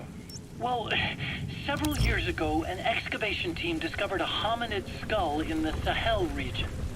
Central Africa, the Southern Sahara. Cypher gave the specimen the name Sahelanthropus, Man of Sahel. And then they covered the whole thing up. Why? They probably wanted to monopolize information about human evolution to have a head start in their genetic research. At least, until they had an idea of what they'd found. It was that big of a discovery, huh? Sahelanthropus was a gracile hominid, estimated to have lived about 7 million years ago. What's significant about it is how its skull's foramen magnum faces down. In other words, its spinal column supported its head from underneath. It stood upright. Right. Which would mean Sahelanthropus walked upright 3 million years before Australopithecus, making it the world's oldest human species. Walking upright. I get it. Hence the name Sahelanthropus for your machine. Walking upright was the decisive difference between our ancestors and other anthropoids. Our brains could get heavier once they were supported by the spinal column. That led to the use of tools and the development of complex communication through language. Only man is capable of this. My creation will be the progenitor of all bipedal weapon platforms. And you did this for Cypher. No, not at all. Sahelanthropus is the best proof that I never betrayed you guys. What do you mean? The reconstructed Sahelanthropus skull looked exactly like the skull we used as our logo 9 years ago in the Caribbean. An army without a nation. outside the world order. The design was based on Pangea, the supercontinent that existed 250 million years ago, right? Yeah. When the world was a single landmass, that concept's at the source of our strength. I felt the same way about Sahelanthropus. Sure, I was forced to build it under their orders, but I always wanted to put its technology back in our hands someday. That's the reason I incorporated the old insignia into Sahelanthropus's name. Don't you see? That's how much I was thinking about you guys. Oh, I see, all right. I see someone desperate to cover his ass. You can say whatever you want after the fact. But that skull also symbolizes somebody else. Skullface. Snake, you finally came. Just don't record this, okay? I'm not recording anything. What's this about? What I'm about to say stays between you and me. It's about the weapon to surpass Metal Gear. You know a researcher by the name of Clark? He works in the biotech industry, real advanced stuff. His area is bioengineering, but lately he's also gotten into genetic research. Never heard of him. Well then, what do you know about cloning? I think I've heard enough. Hold on, this is important. Cloning lets you create a genetic copy of an organism. You take the nucleus of one of its cells, and you swap it with the nucleus of an unfertilized egg from another member of the same species. They started out working with plants, but since then they've had success with other organisms, including mammals. It's a hot area for a lot of places right now.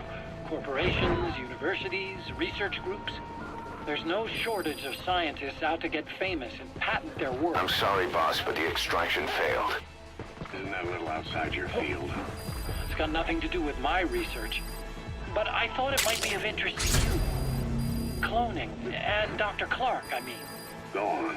Now, this is really highly classified stuff, but I've heard that an American biotech company has successfully cloned a human being. What's more, it happened over 10 years ago, and the researcher behind it was Dr. Clark. You've really never heard of him? I don't meet many doctors. This Dr. Clark is a complete ghost, even to others in his field.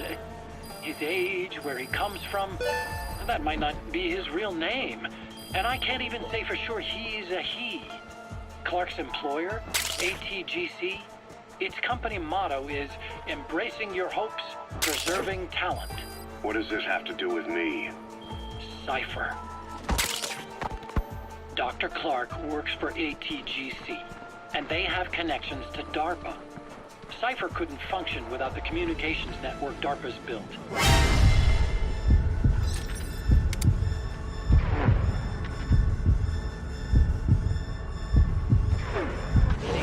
Cypher has to be a part of the Pentagon, or at least the two are joined at the hip. DARPA is a driving force behind human cloning. It's a pretty high priority project for them. And this Dr. Clark, some say he's a pivotal player in Cypher. But that's not all. Every cell nucleus in an organism contains the genetic information for that organism.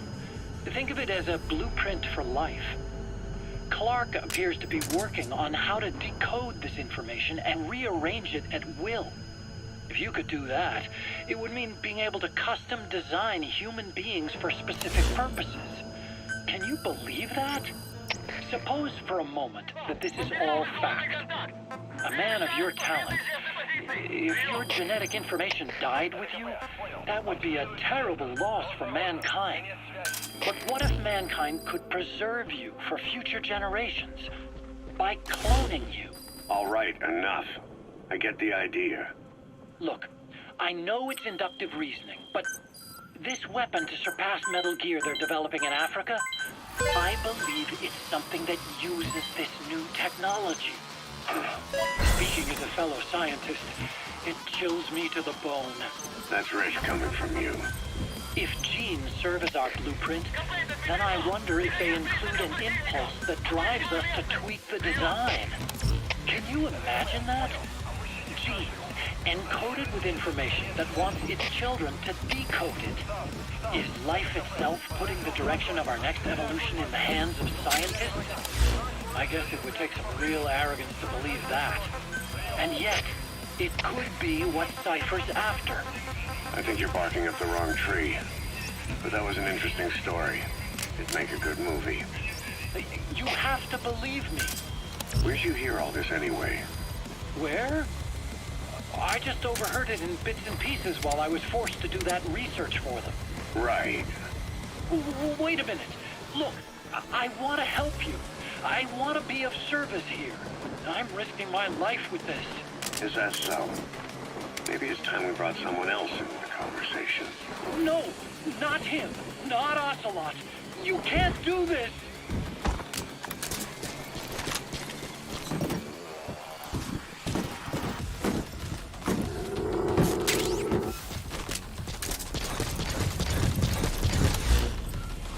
Начнется веселье. Тут я буду убивать. И побочка. Boss, I have the report on that cargo we stole from Cypher's truck. The PF was transporting two things. The analysis of that malachite has come back first. Naturally, the main compound is copper. There's also a small amount of cobalt. Nothing unusual so far. Southern Zaire is a well-known copper belt. However, in addition to these, we also detected a trace amount of uranium. The content percentage, though, is too low for nuclear development. It most likely came from Chinkalogwe mine. That's where the uranium in that area comes from. The mine's closed, as all the high-purity uranium ore dried up a long time ago. But you could probably still find it there in small quantities. That said, there are plenty of other uranium mines that are in operation, like in Niger, Namibia, South Africa. Why go to an abandoned mine to scrape up whatever's left and ship it out in mass quantities without refining it? They were transporting that yellow cake too, which would suggest they have the technology to refine uranium. Anyway, that about sums it up. Unfortunately, the analysis of that yellow cake is taking a little longer. I'll let you know when it's done.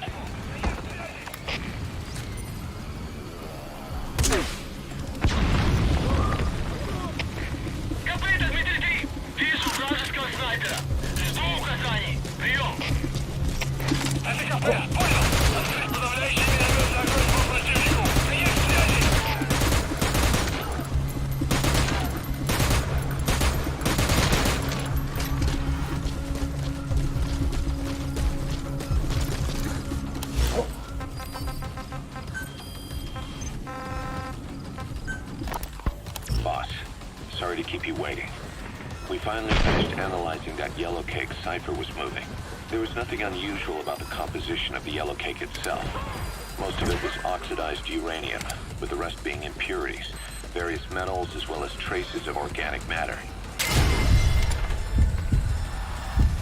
The thing is the composition of these impurities.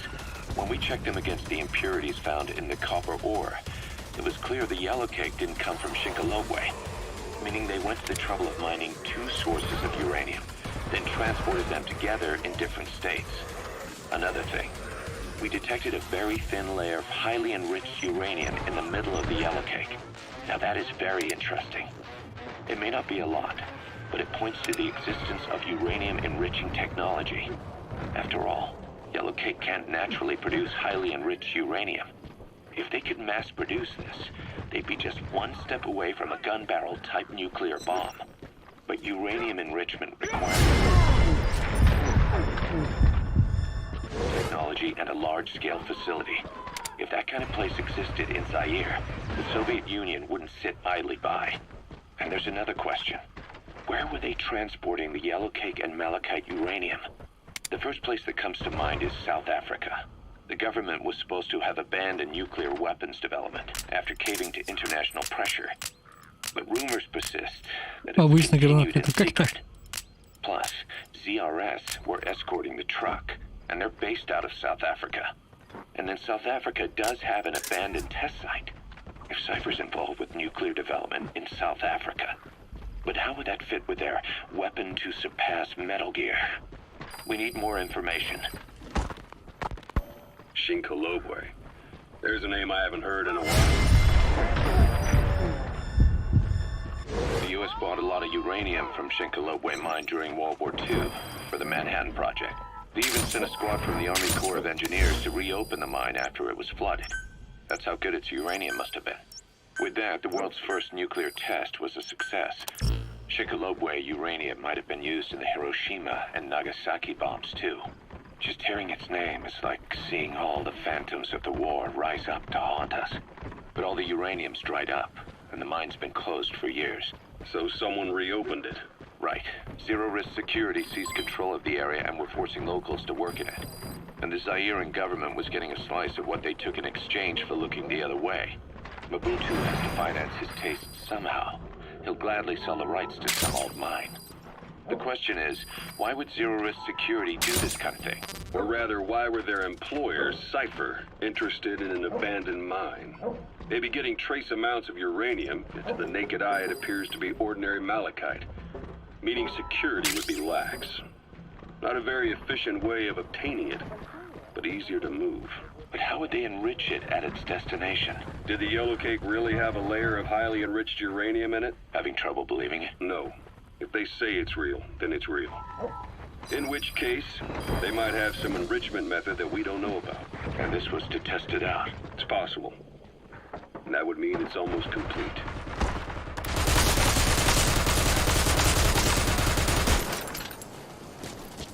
Как вот их вот отсюда вытаскивать?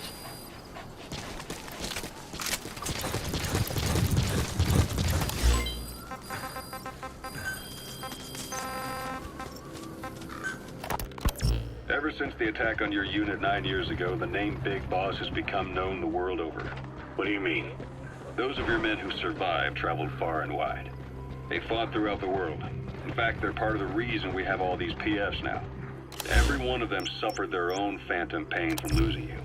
Talking about you wherever they went helped to heal their wounds. Your actions and words, your legend, has been told on every battlefield they've set foot on. Obviously, as the tales have spread, the truth's been distorted, painted over. Big Boss sacrificed himself to show us the threat that Cypher poses. He sounded a warning, so it goes. A warning? Too much power destroys the hands that hold it. Apparently, you chose to be a living example of that. I never said any of that. The moment any truth is passed on, it starts turning into fiction. The problem is, fiction inspires people more than facts. To the world, you're now the legendary mercenary Big Boss. The lessons you've taught the PFs are the reason they're so widespread. They're the reason they've survived. And you know what they all aspire to? To one day go nuclear, just like you did, and stand up to Cypher. Of all the stupid things you could do. They'll never understand what you really wanted. Heroes are misunderstood. It takes a man of the same caliber to understand what drives them. Bottom line is, these guys want to be like their hero, Big Boss. And deep down, they all have their eyes on nuclear weapons. They say that a nuke is the only means of standing against Cypher. But these days, it's becoming little more than a slogan to rally the troops and survive in a cutthroat business. Currently, there are 3 major PFs who've expanded into Central Africa. CFA, Rogue Coyote, and Zero Risk Security. HEC's investigations have shown there's almost no overlap between their areas of operation. It's not so much a turf war, or like they have a gentleman's agreement. If you do cross paths with them, you probably won't have to face more than one at a time. Still, don't expect to walk in the park. The CFA, Contract Forces of Africa. These guys are a major player. Their head office is in Pretoria, South Africa. That's also where the South African Defense Force is headquartered. We think the two are closely connected. An HEC investigation revealed that most of the CFA's operators are former SADF soldiers. South Africa has been locked in struggles with neighboring regimes for years. That means constant action. And we know better than anyone that's the best kind of training. A company drawing its recruits from hardened military vets. You can bet they know how to handle themselves. Do not underestimate them. Within the CFA is a company of soldiers made up mainly of locally hired operators. They speak Afrikaans to communicate with personnel from the CFA. But if you notice any speaking the local language, that's them. Though hired from the local population, They were originally part of a paramilitary group, so they'll have plenty of combat experience. And unlike their days shooting junkyard rifles out of beat-up pickup trucks, the CFA now supplies them with the latest gear from the West. On top of that, they've been combat trained by the South African Army. All that adds up to a much stronger fighting force. So don't brush them off. Look at the Angola-Zaire border region. The east bank of the Munene River in particular. It's a microcosm of a problem that stretches all across Africa. There's a civil war going on in Angola fought between the government MPLA and the Western-backed UNITA. Zaire is still a dictatorship under President Mobutu, but numerous uprisings have broken out in its remote regions. With all the trouble elsewhere keeping their hands full, neither government has control over their side of the border. They depend on militias and PFs, as do the rebels. Government forces, guerrillas, militants, groups of all shapes and sizes hawk whatever resources they can to hire PFs. Conflict brings PFs. PFs expand the war zone, and more conflicts erupt in a continuous chain reaction. Да где мне здесь должны искать? Sounds like our kind of work. Mother Base could grow by leaps and bounds.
Hard to believe how many of those bipedal weapons have popped up around Africa.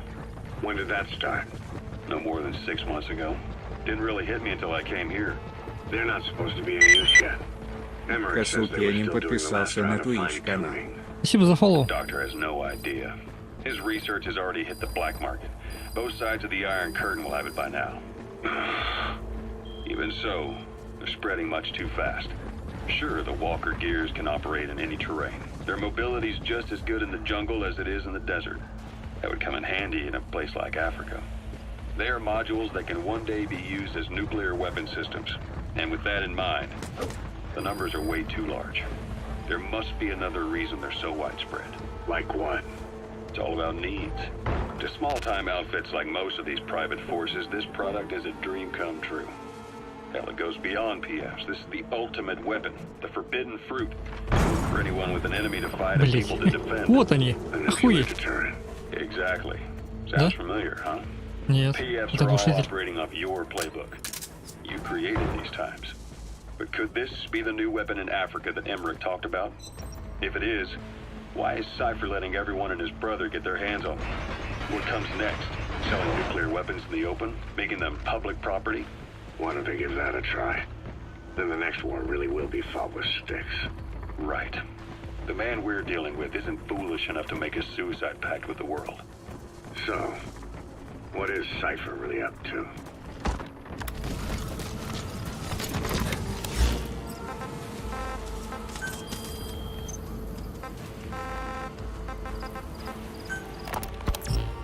Zero-risk security aren't as hardcore a military outfit compared to the other two PFs in this region. The company sends operators to conflict regions around the world, not just Africa. They have decades of combined experience. They're also based out of South Africa. Their headquarters is in Johannesburg. A lot of their work involves corporate security for South African companies, but a good number of their operators are retired South African military. So don't mistake them for a bunch of security guards.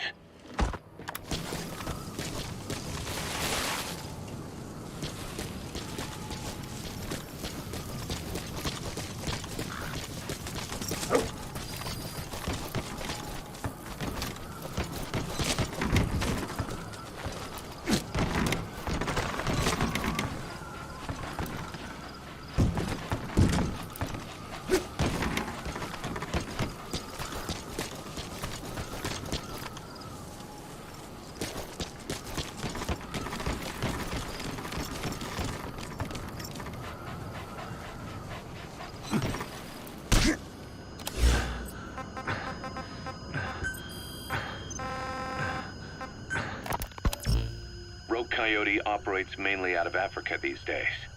Of the three PFs, they're the smallest. However, they scooped up most of the Rhodesian SAS after the country collapsed 4 years ago. Picture their entire organization as one big special forces unit.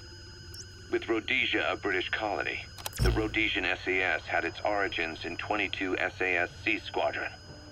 They started out as a group known as the Southern Rhodesia Volunteers.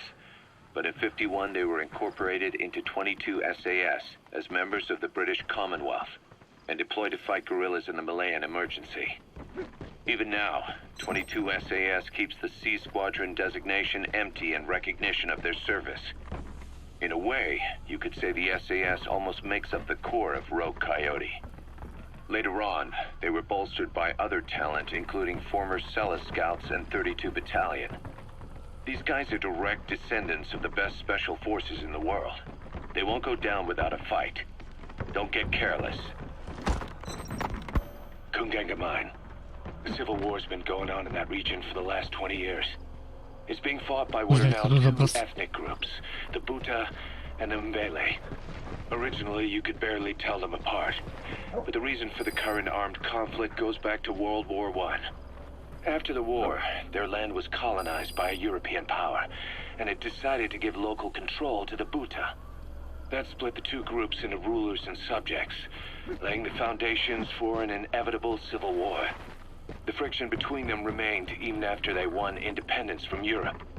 The Buta are holding on to power to this day, and the Mbele rebels continue to fight back. The conflict is funded by locally mined gold, rare metals, diamonds. They've used the money from those to arm themselves, buy oil, and even hire PFs. The Buta administration owns the mining rights to Kungenga Mine. But most of the laborers are Mbele, who they've taken prisoner.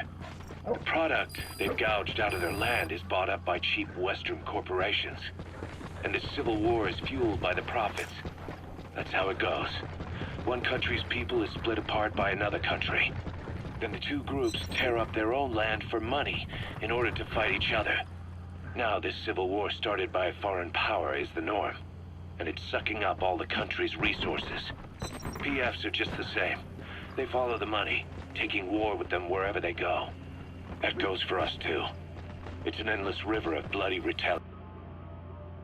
Чё, вылет? Да ну.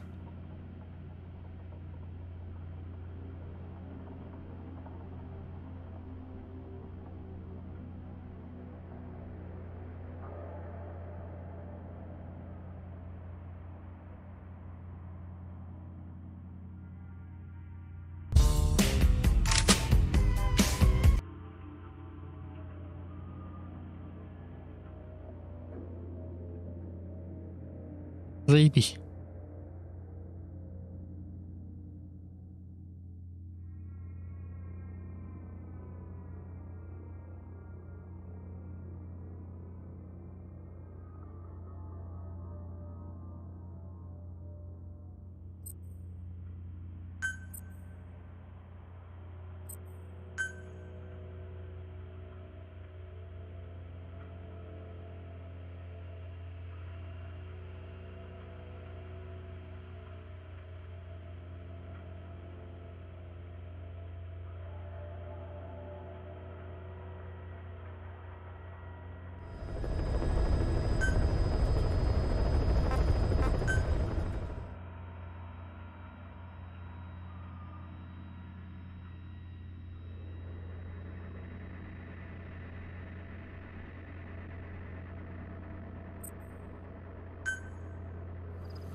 Так, ладно.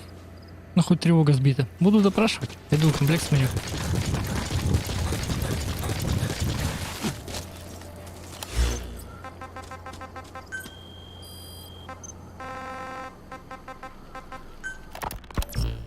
Zero Risk Security aren't as hardcore a military outfit compared to the other two PFs in this region.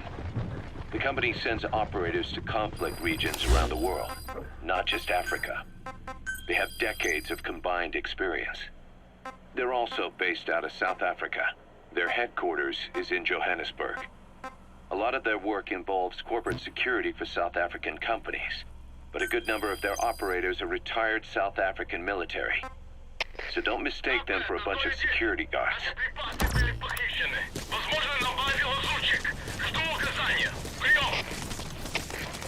Припасы похищены. Так, мне сома нужно. Сомы много.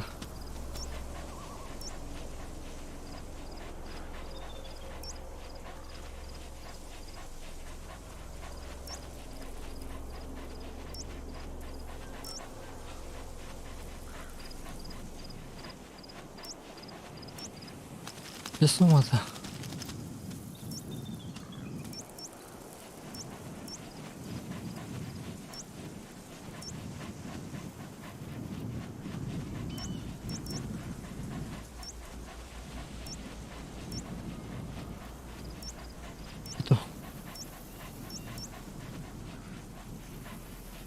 Ну и ладно.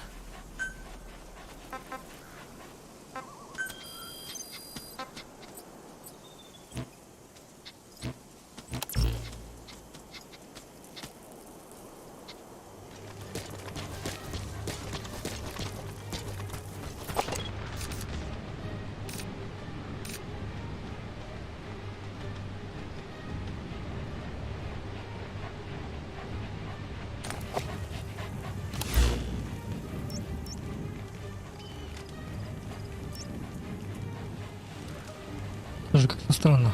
Не сумму-то брать.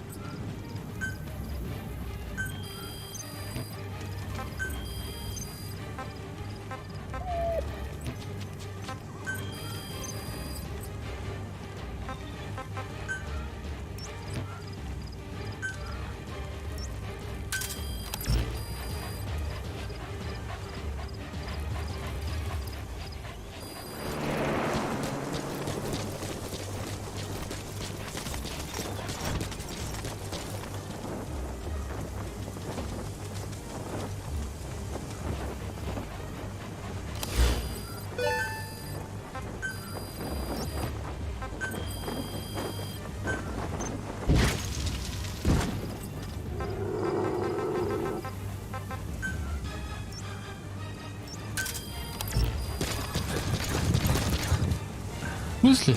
Ёпта, охуели что ли? Я, получается, новым заказом старый перебил.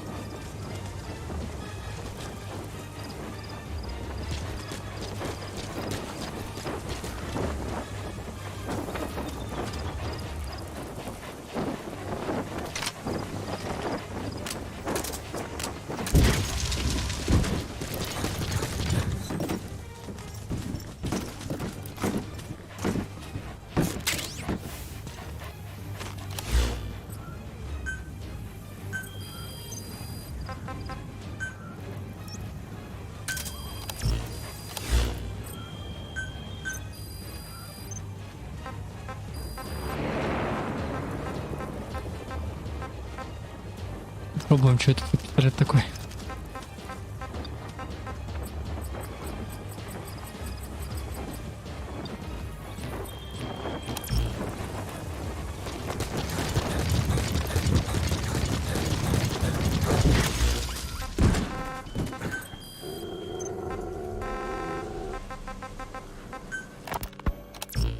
Coyote operates mainly out of Africa these days. Of the 3 PFs, they're the smallest. However, they scooped up most of the Rhodesian SAS after the country collapsed 4 years ago. Picture their entire organization as one big special forces unit. With Rhodesia a British colony, the Rhodesian SAS had its origins in 22 SAS Sea Squadron. They started out as a group known as the Southern Rhodesia Volunteers. But in '51 they were incorporated into 22 SAS as members of the British Commonwealth and deployed to fight guerrillas in the Malayan emergency. Even now, 22 SAS keeps the Sea Squadron designation empty in recognition of their service. In a way, you could say the SAS almost makes up the core of Rogue Coyote. Later on, they were bolstered by other talent, including former Celis Scouts and 32 Battalion. These guys are direct descendants of the best special forces in the world. They won't go down without a fight. Don't get careless. Kungenga Mine. A civil war's been going on in that region for the last 20 years. It's being fought by what are now 2 ethnic groups, the Buta and the Mbele. Originally, you could barely tell them apart, but the reason for the current armed conflict goes back to World War I. After the war, their land was colonized by a European power, and it decided to give local control to the Buta. That split the 2 groups into rulers and subjects, laying the foundations for an inevitable civil war. The friction between them remained even after they won independence from Europe. The Buta are holding on to power to this day, and the Mbele rebels continue to fight back. The conflict is funded by locally mined gold, rare metals, diamonds. They've used the money from those to arm themselves, buy oil, and even hire PFs. The Buta administration owns the mining rights to Kungenga Mine. But most of the laborers are Mbele, who they've taken prisoner. The product they've gouged out of their land is bought up by cheap Western corporations. And this civil war is fueled by the profits. That's how it goes. One country's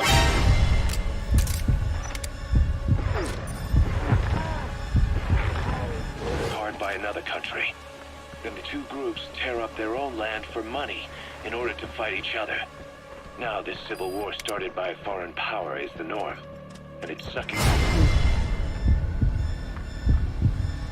those resources. PFs are just the same. They follow the money, taking war with them wherever they go. That goes for us too. It's an endless river of bloody retaliation, and we're standing downstream. Should we make a stand and staunch the flow? Or wade in amongst the corpses and make a bigger splash than the rest? We'll follow your lead, boss.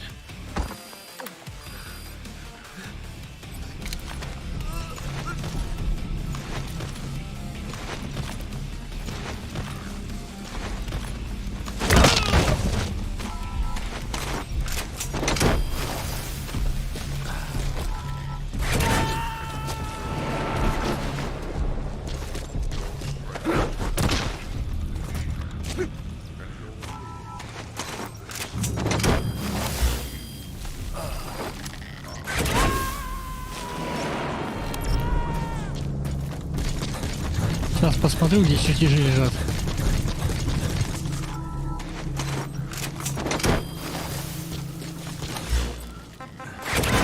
Любого пробегал там. Ну пробегал. Boss, about those invalids you saw in that devil's house. Poor bastards. All strapped down to the beds, with those lumps on their chest. The medical staff tell me they were probably a type of cyst. Cysts can get that big. In some cases, yes. But supposing they're a kind of atheroma forming on the surface of the skin, the size is just too big, and the appearance is all wrong. In the end, the medical team were at a loss. Those lumps were like nothing they'd ever seen. Я же, блядь, The засадил. fluid you said you got on your prosthesis when you touched one was burned off in the fighting, and the factory burned down too. None of the tests we did once you were back at the base revealed a pathogen. Roger.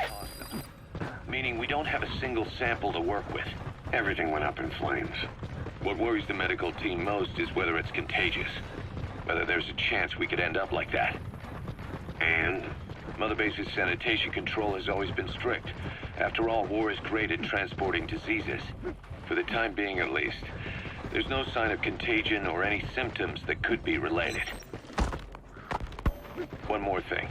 About the surgery that had been performed on the people in the Devil's House. Yeah. You said that their throats were cut open, with an acoustic tube pushed inside? Right. The tubes were hooked up to tape recorders, playing some kind of audio. Well, we picked up some of that audio through your radio transmissions and recorded it here. The intel team has been working on analyzing the communications log. What have they found? There's nothing tying the contents together. We've got a report on 3 deaths in a car accident on the autoroute near Marseille. Protests outside the Libyan embassy in London. A press conference with the former Prime Minister of Sweden. A 4-month-old weather forecast for Balikpapan. And then commercials for appliances, cough syrup, and TV dinners. Assuming they're not all staged, they come off as recordings of your average public broadcasts. Public broadcasts? Just radio and TV signals? Yes, and from all over the world. We're looking into whether they're genuine or not, just to be sure. What else? A speech that sounds like it was recorded out on the street, and people chatting about how this year's tomato crop did. And there's nothing they have in common? We're partway through the cryptanalysis. That includes checking all audio ranges and running it backward and at different speeds. Then there's vocabulary breakdown for political suggestions, ideological common points. And I don't think it's going to get us anywhere. Where were the recordings made? There's nothing linking them from that angle either. Just like you reported, we've detected virtually every major language there is. French, German, Italian, Spanish, including South American accents. Then there's Russian, Hindi, Arabic, Portuguese, Mandarin, Cantonese, Japanese. They're nothing if not thorough. Well, I don't know if we've got them all covered. Ignoring the ones that have gone extinct, supposedly over 5,000 languages exist today. Besides, English isn't one of the ones we picked up. Really? English? I know. Only 5% of the world's population is a native English speaker. But when you factor in those who've acquired it as a second language, nearly 1/3 of the people speak it. The world's dominant lingua franca. You gotta figure they had it somewhere among all the languages in that place. No English. Bear in mind, we didn't hear everything that was played in that room.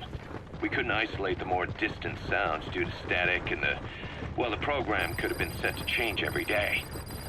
In a nutshell, for reasons unknown, people in that room with a common medical condition were made to listen to recordings in languages from around the world. It's not clear how the growths on their chests fit into it. It could have been treatment for them, or maybe an experiment of some kind.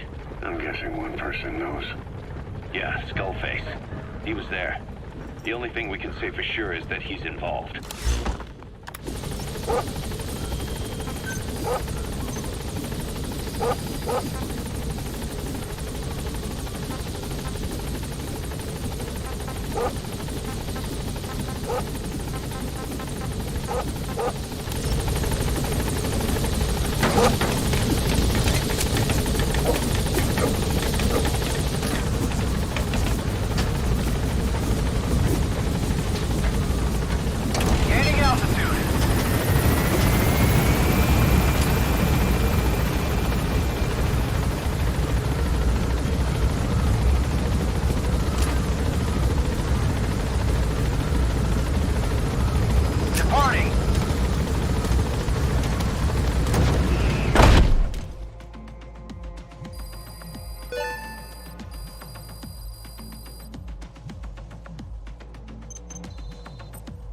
Good. You captured it alive.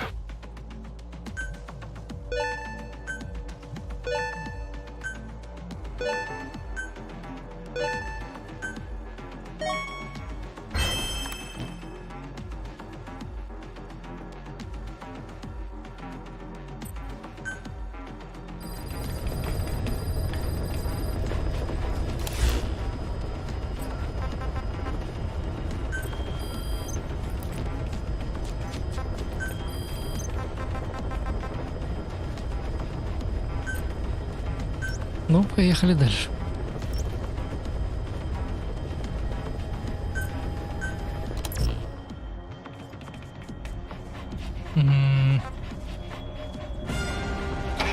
По-прежнему не хватает травы. Я что, не ту траву рву, что ли? Ну, вроде ту же, что надо. Ее дохуя у меня должно быть. Либо она еще не обработана. Ладно, что?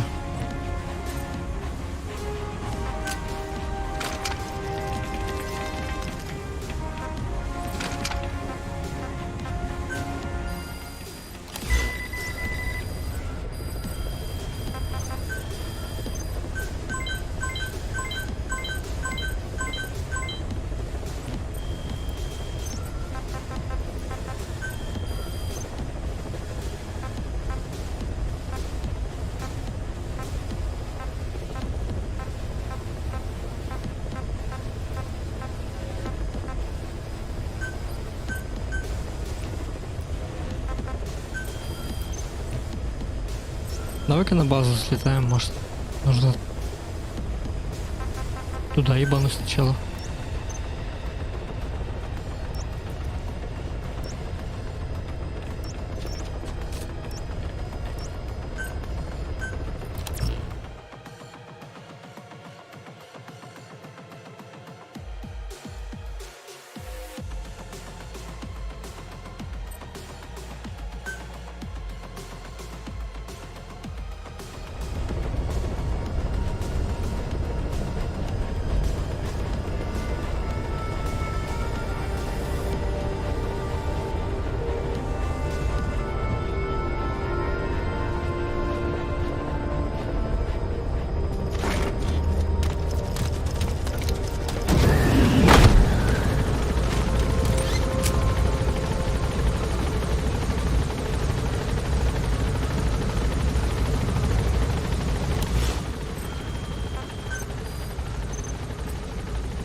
Да чё ж ты будешь делать? Где он? Месяц-то?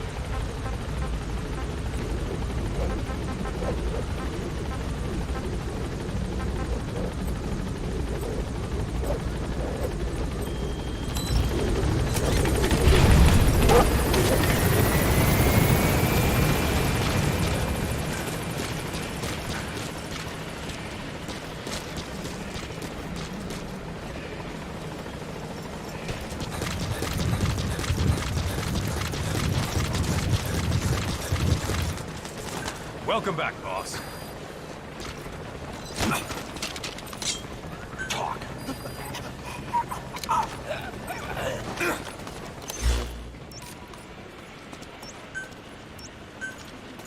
Thanks for that, boss. Thank you for letting me join Diamond Dogs. I'll give you everything I've got.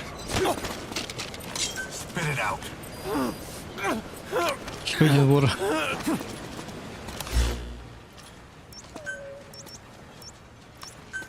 Thanks for that, boss.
Speak.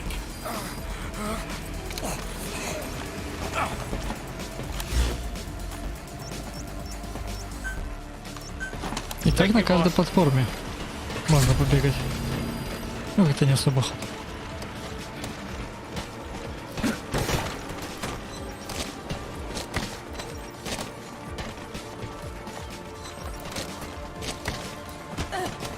Give us a development order, boss.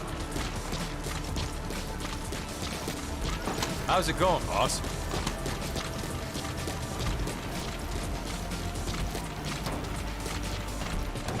Ну, открывай. Да.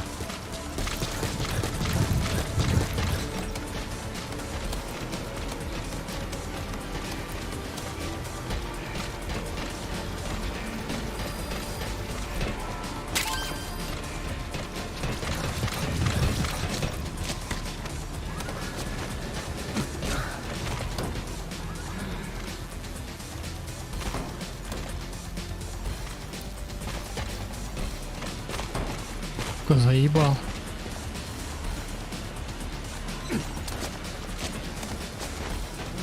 Send me out on my next mission, boss.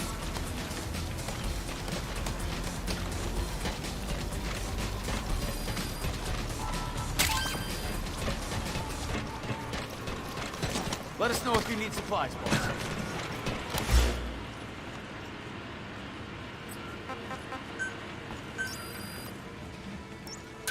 Roger.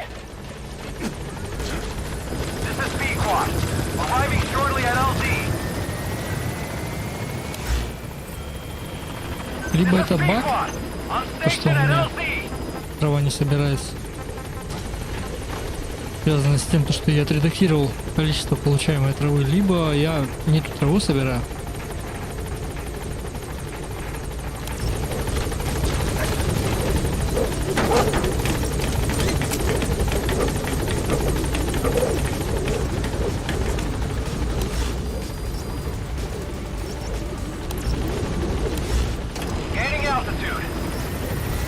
База просто огромная. Ага, здесь ангар Батлгир.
Какой смех, блядь.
Ебать, травы дохуя.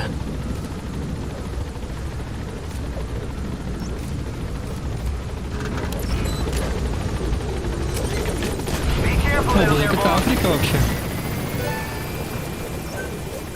Ну давай сейчас здесь траву соберу. И посмотрю, изменится что-нибудь, нет?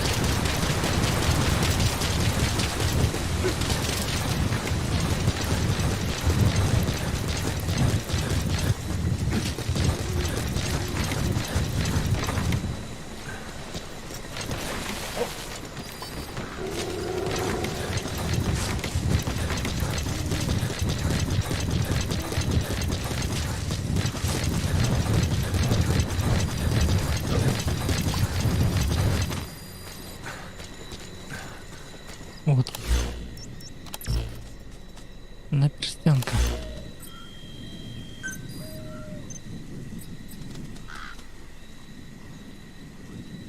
Тысяч 73.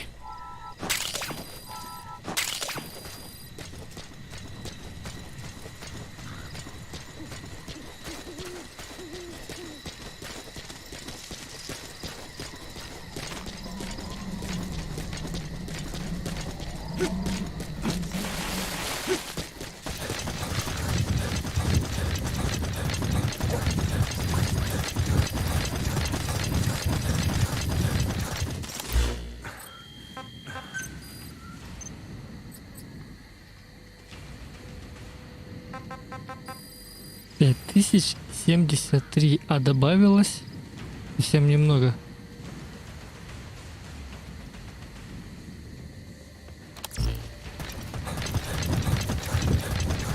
Подожди, нет. Так, сейчас проверю.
Тысяч 906.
Ну, 6000 это максимально.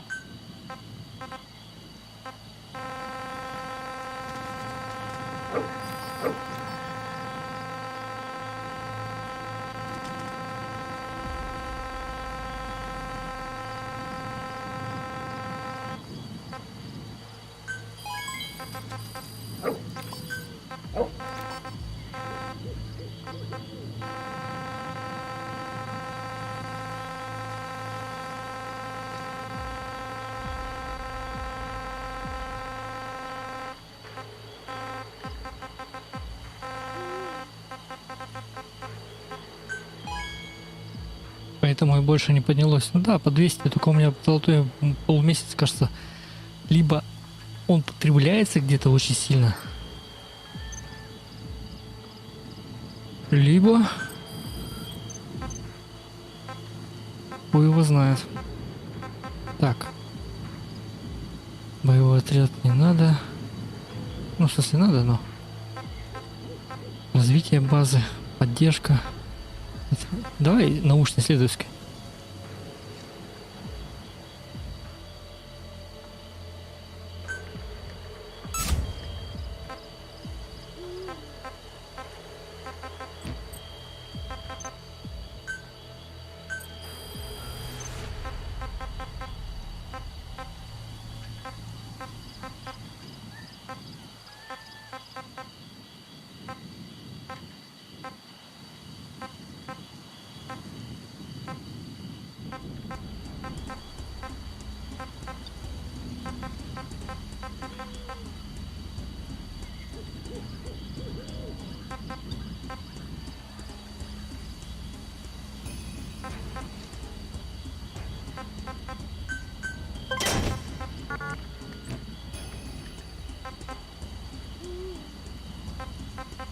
На металлы кончаются.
Ух ты, блядь, да ну. Snake, talk to me! Snake!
Я на всех уже спила. Нормально.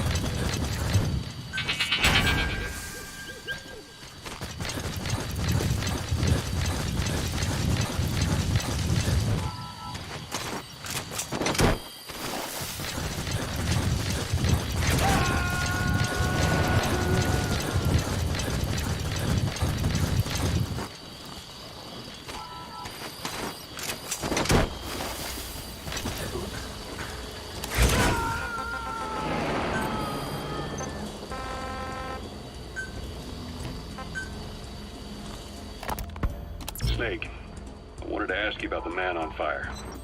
What do you remember from the hospital? Anything we can use? Well, he took off the moment the sprinklers started up. Sprinklers?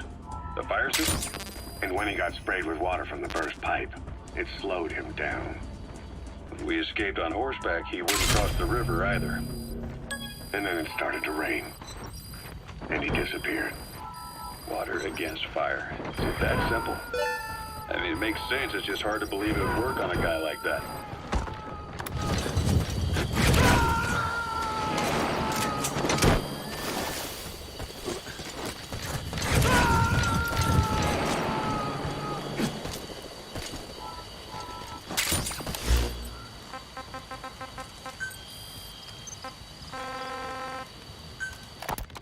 The White Mamba, Nyokayam Pembe.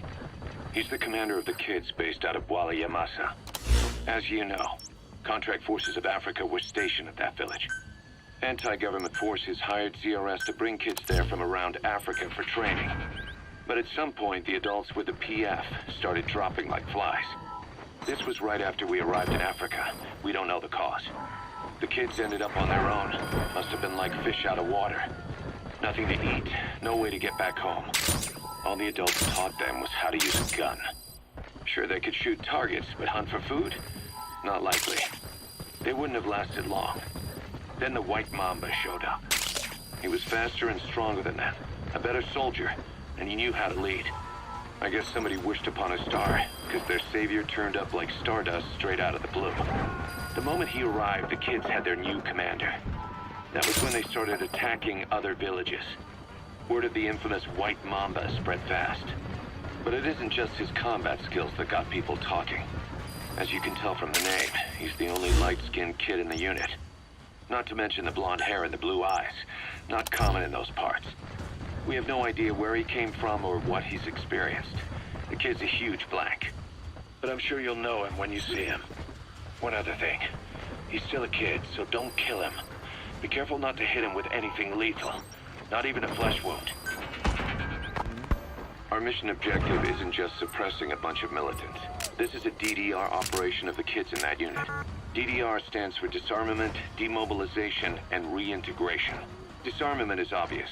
We take their weapons off their hands. The demobilization part means dismantling their military organization to ensure they can't arm themselves again. To do that, you need to capture the unit's commander and have him order his men to disband. In this case, the commander is the White Mamba. There's nobody above him, so he's all we need to grab. Finally, reintegration. Through education and occupational training, we give them a means to live besides war.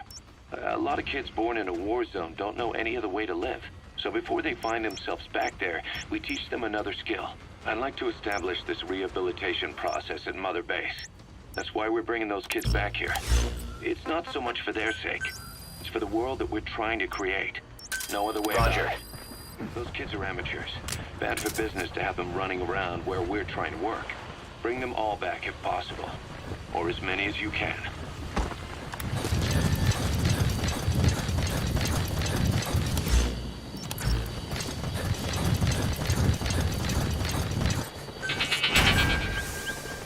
This is B-Quad. Arriving shortly at LZ. This is P-Quad. Have arrived at LZ. Will stand by.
Good.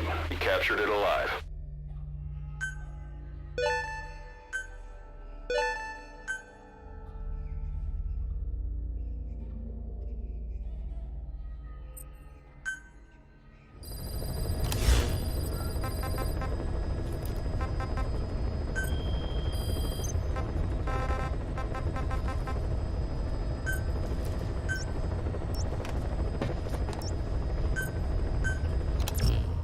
Центральная база, ну это надолго.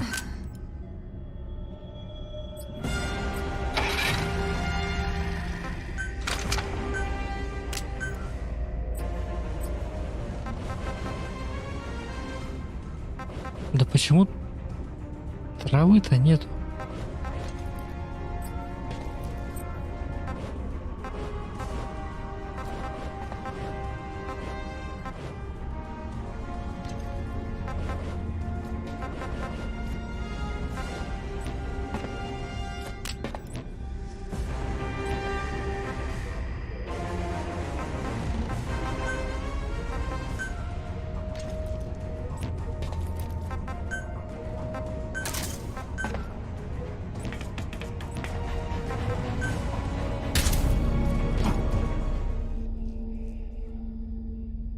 Может, дичь найдет.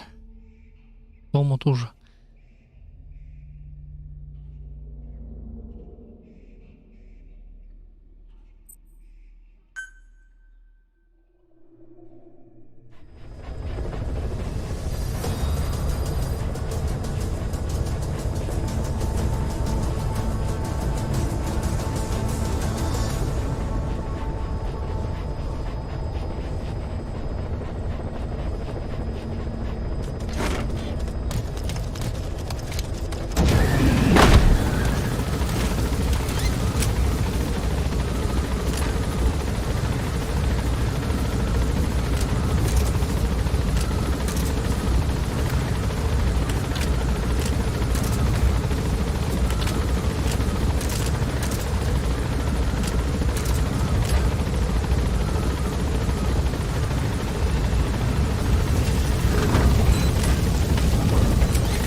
Тут чего нет?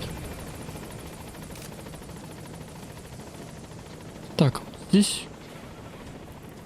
Что у нас здесь? Поехали сюда.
Золотой ёбаный полумесяц.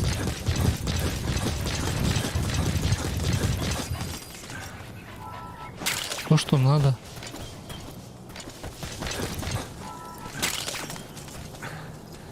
А, он вообще не собирается.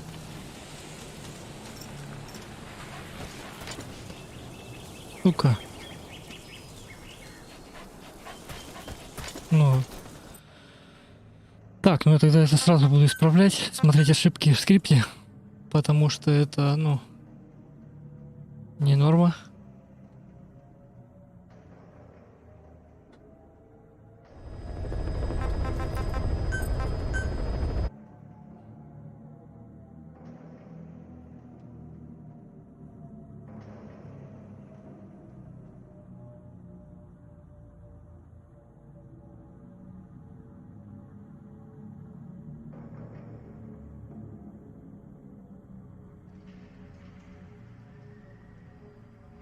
Как я раньше-то не заметил. Так. Где море лута?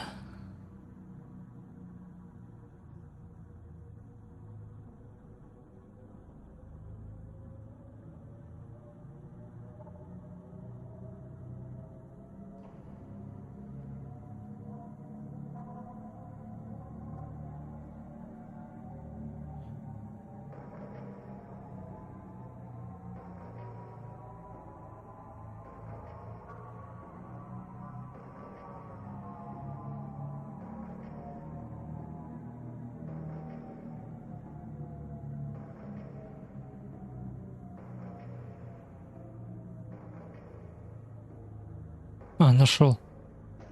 Нашел ошибку.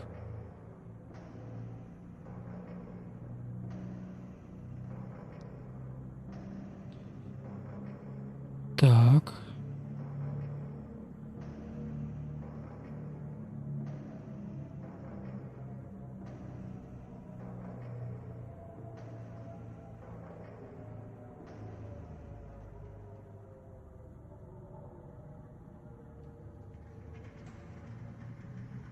И сумму сразу на 800 поставлю. Давно редкая дрова. Так, да, обновить в архиве. Установить мод.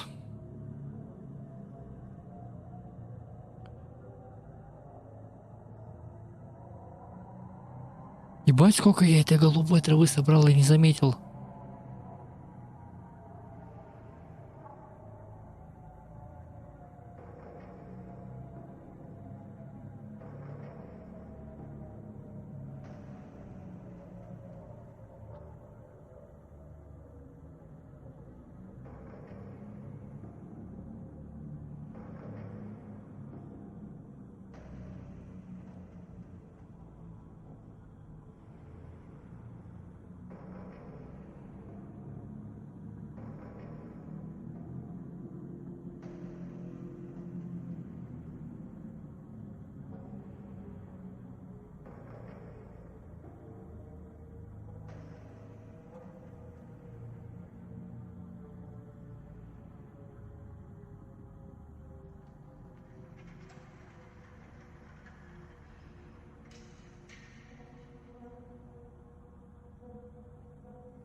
Как оно не улетало? Интересно.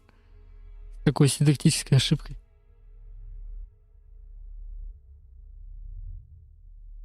Там, получается, было значение, параметр и значение этого параметра. Между ними знак равно. Его не было. Ну, игра просто видела там параметр, она понять его не могла и не исполняла никак. Подбор работал, а это никак не зачитывалось. мы пошли сому собирать. Она здесь идет. Ой, сому. Как ее там? Трава. Золотой полумесяц.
Ну вот, другое дело.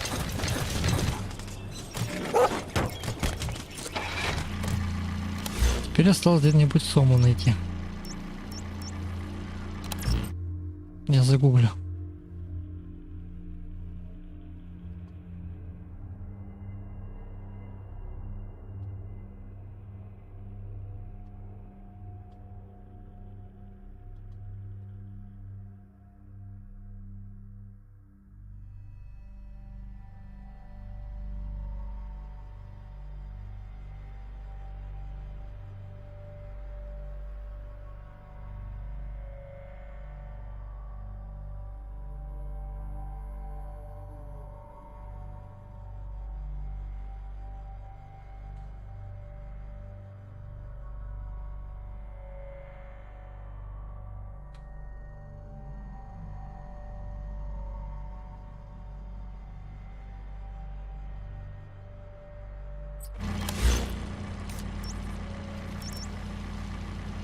Так. Вот здесь где-то есть, да? Да, вот здесь. Где-то здесь сома есть. И как бы все. Ну и вот она. Которая не респится. Не, по-любому еще где-то есть.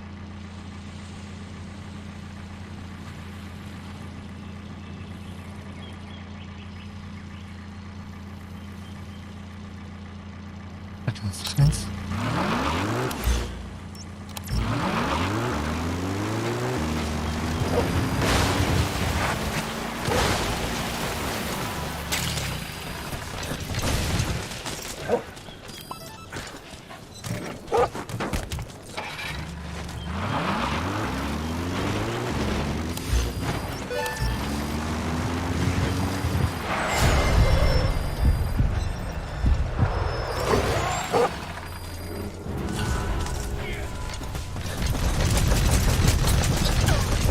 Охуеть!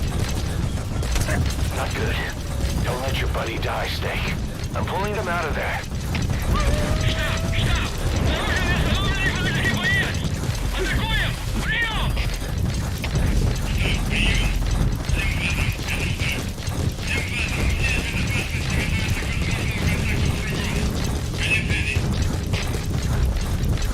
Так, ну ладно, на этом я все. Всем большое спасибо, кто был на стриме. Приходите еще, следующий стрим по Мелкиру. Больше загадывать не буду. Короче, как только сразу. Всем пока, скоро увидимся.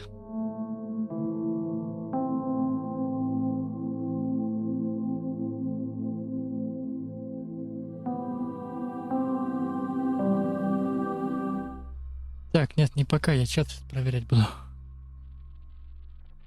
Чат проверять. Смотреть. Не работает YouTube.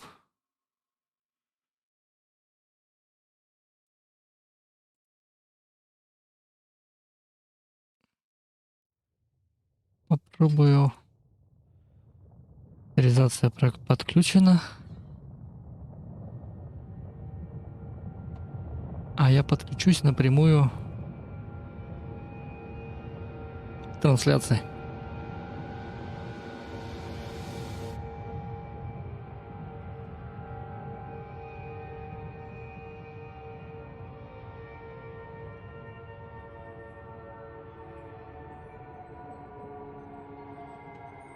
Так, и на Facebook тоже напрямую трансляцию.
Ну, смотрим.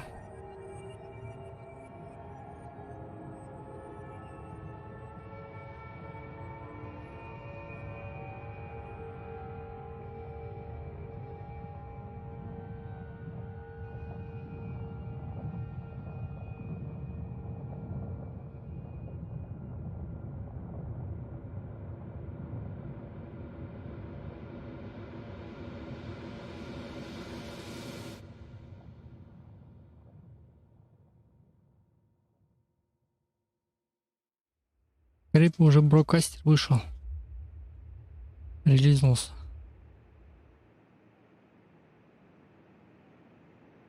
Ну, я в надежде, то, что он будет работать адекватно.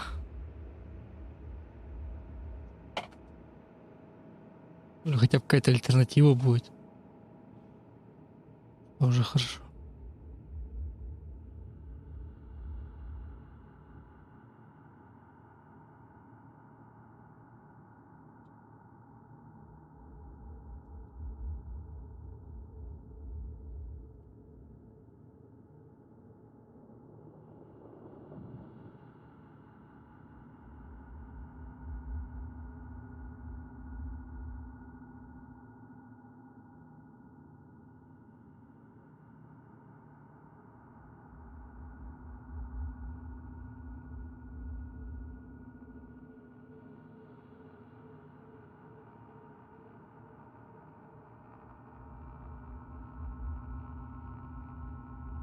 Не работает.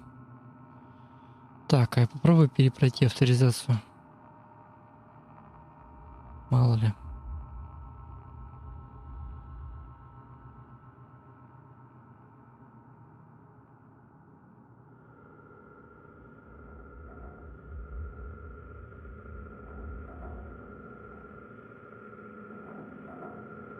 А, еще надо это, контакт проверить. Он тоже не работает.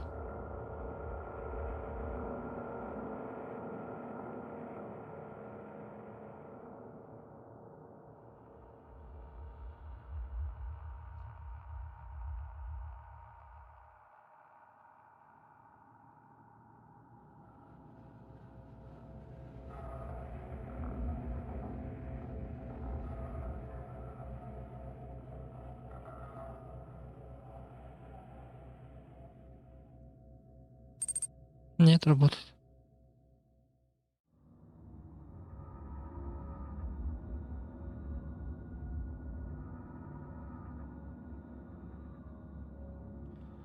Так, ну давай проходите авторизацию.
Авторизовывается Facebook прям капец много времени. Я уже успел разавторизоваться и авторизоваться в Ютубе.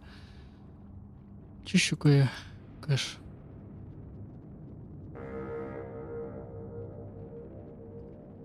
Программы.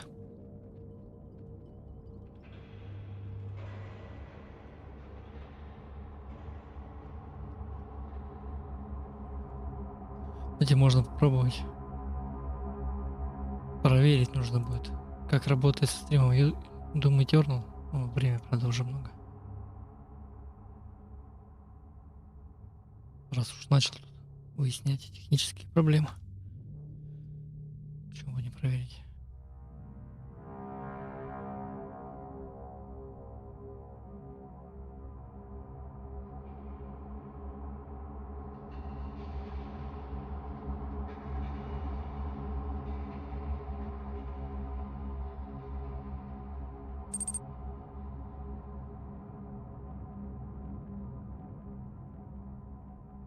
О, походу, YouTube заработал.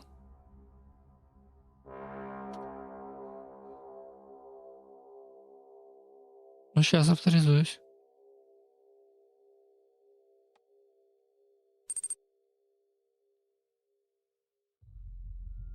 Ачер. Привет.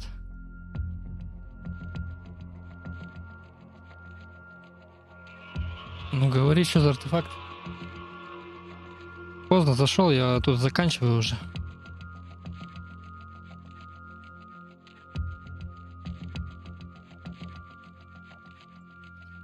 Так, а где Facebook выдал? Чат проверяю и глушу стрим.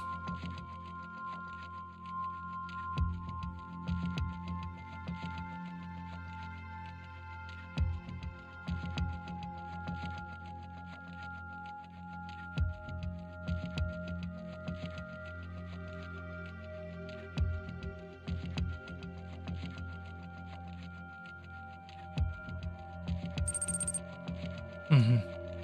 Дважды читает. Ну, потому что дважды канал подключил.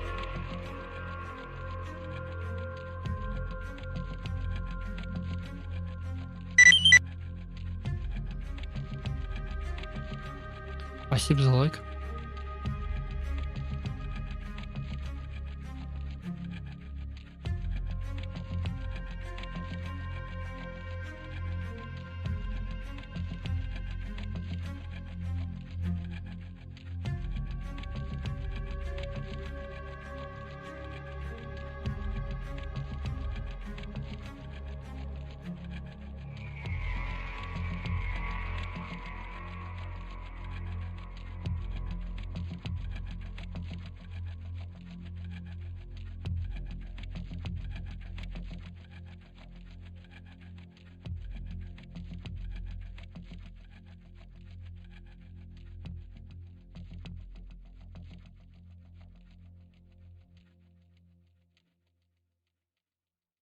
Нихуя. В Твиче в модерской комнате такая фишка есть. Можно посмотреть все сообщения от пользователя за всю историю его подписки. И не подписки, а, наверное, вообще. Я, конечно, ачерт я помню очень давно, но ты прям старый фолловер. Первое твое сообщение было 1 ноября 2020 года.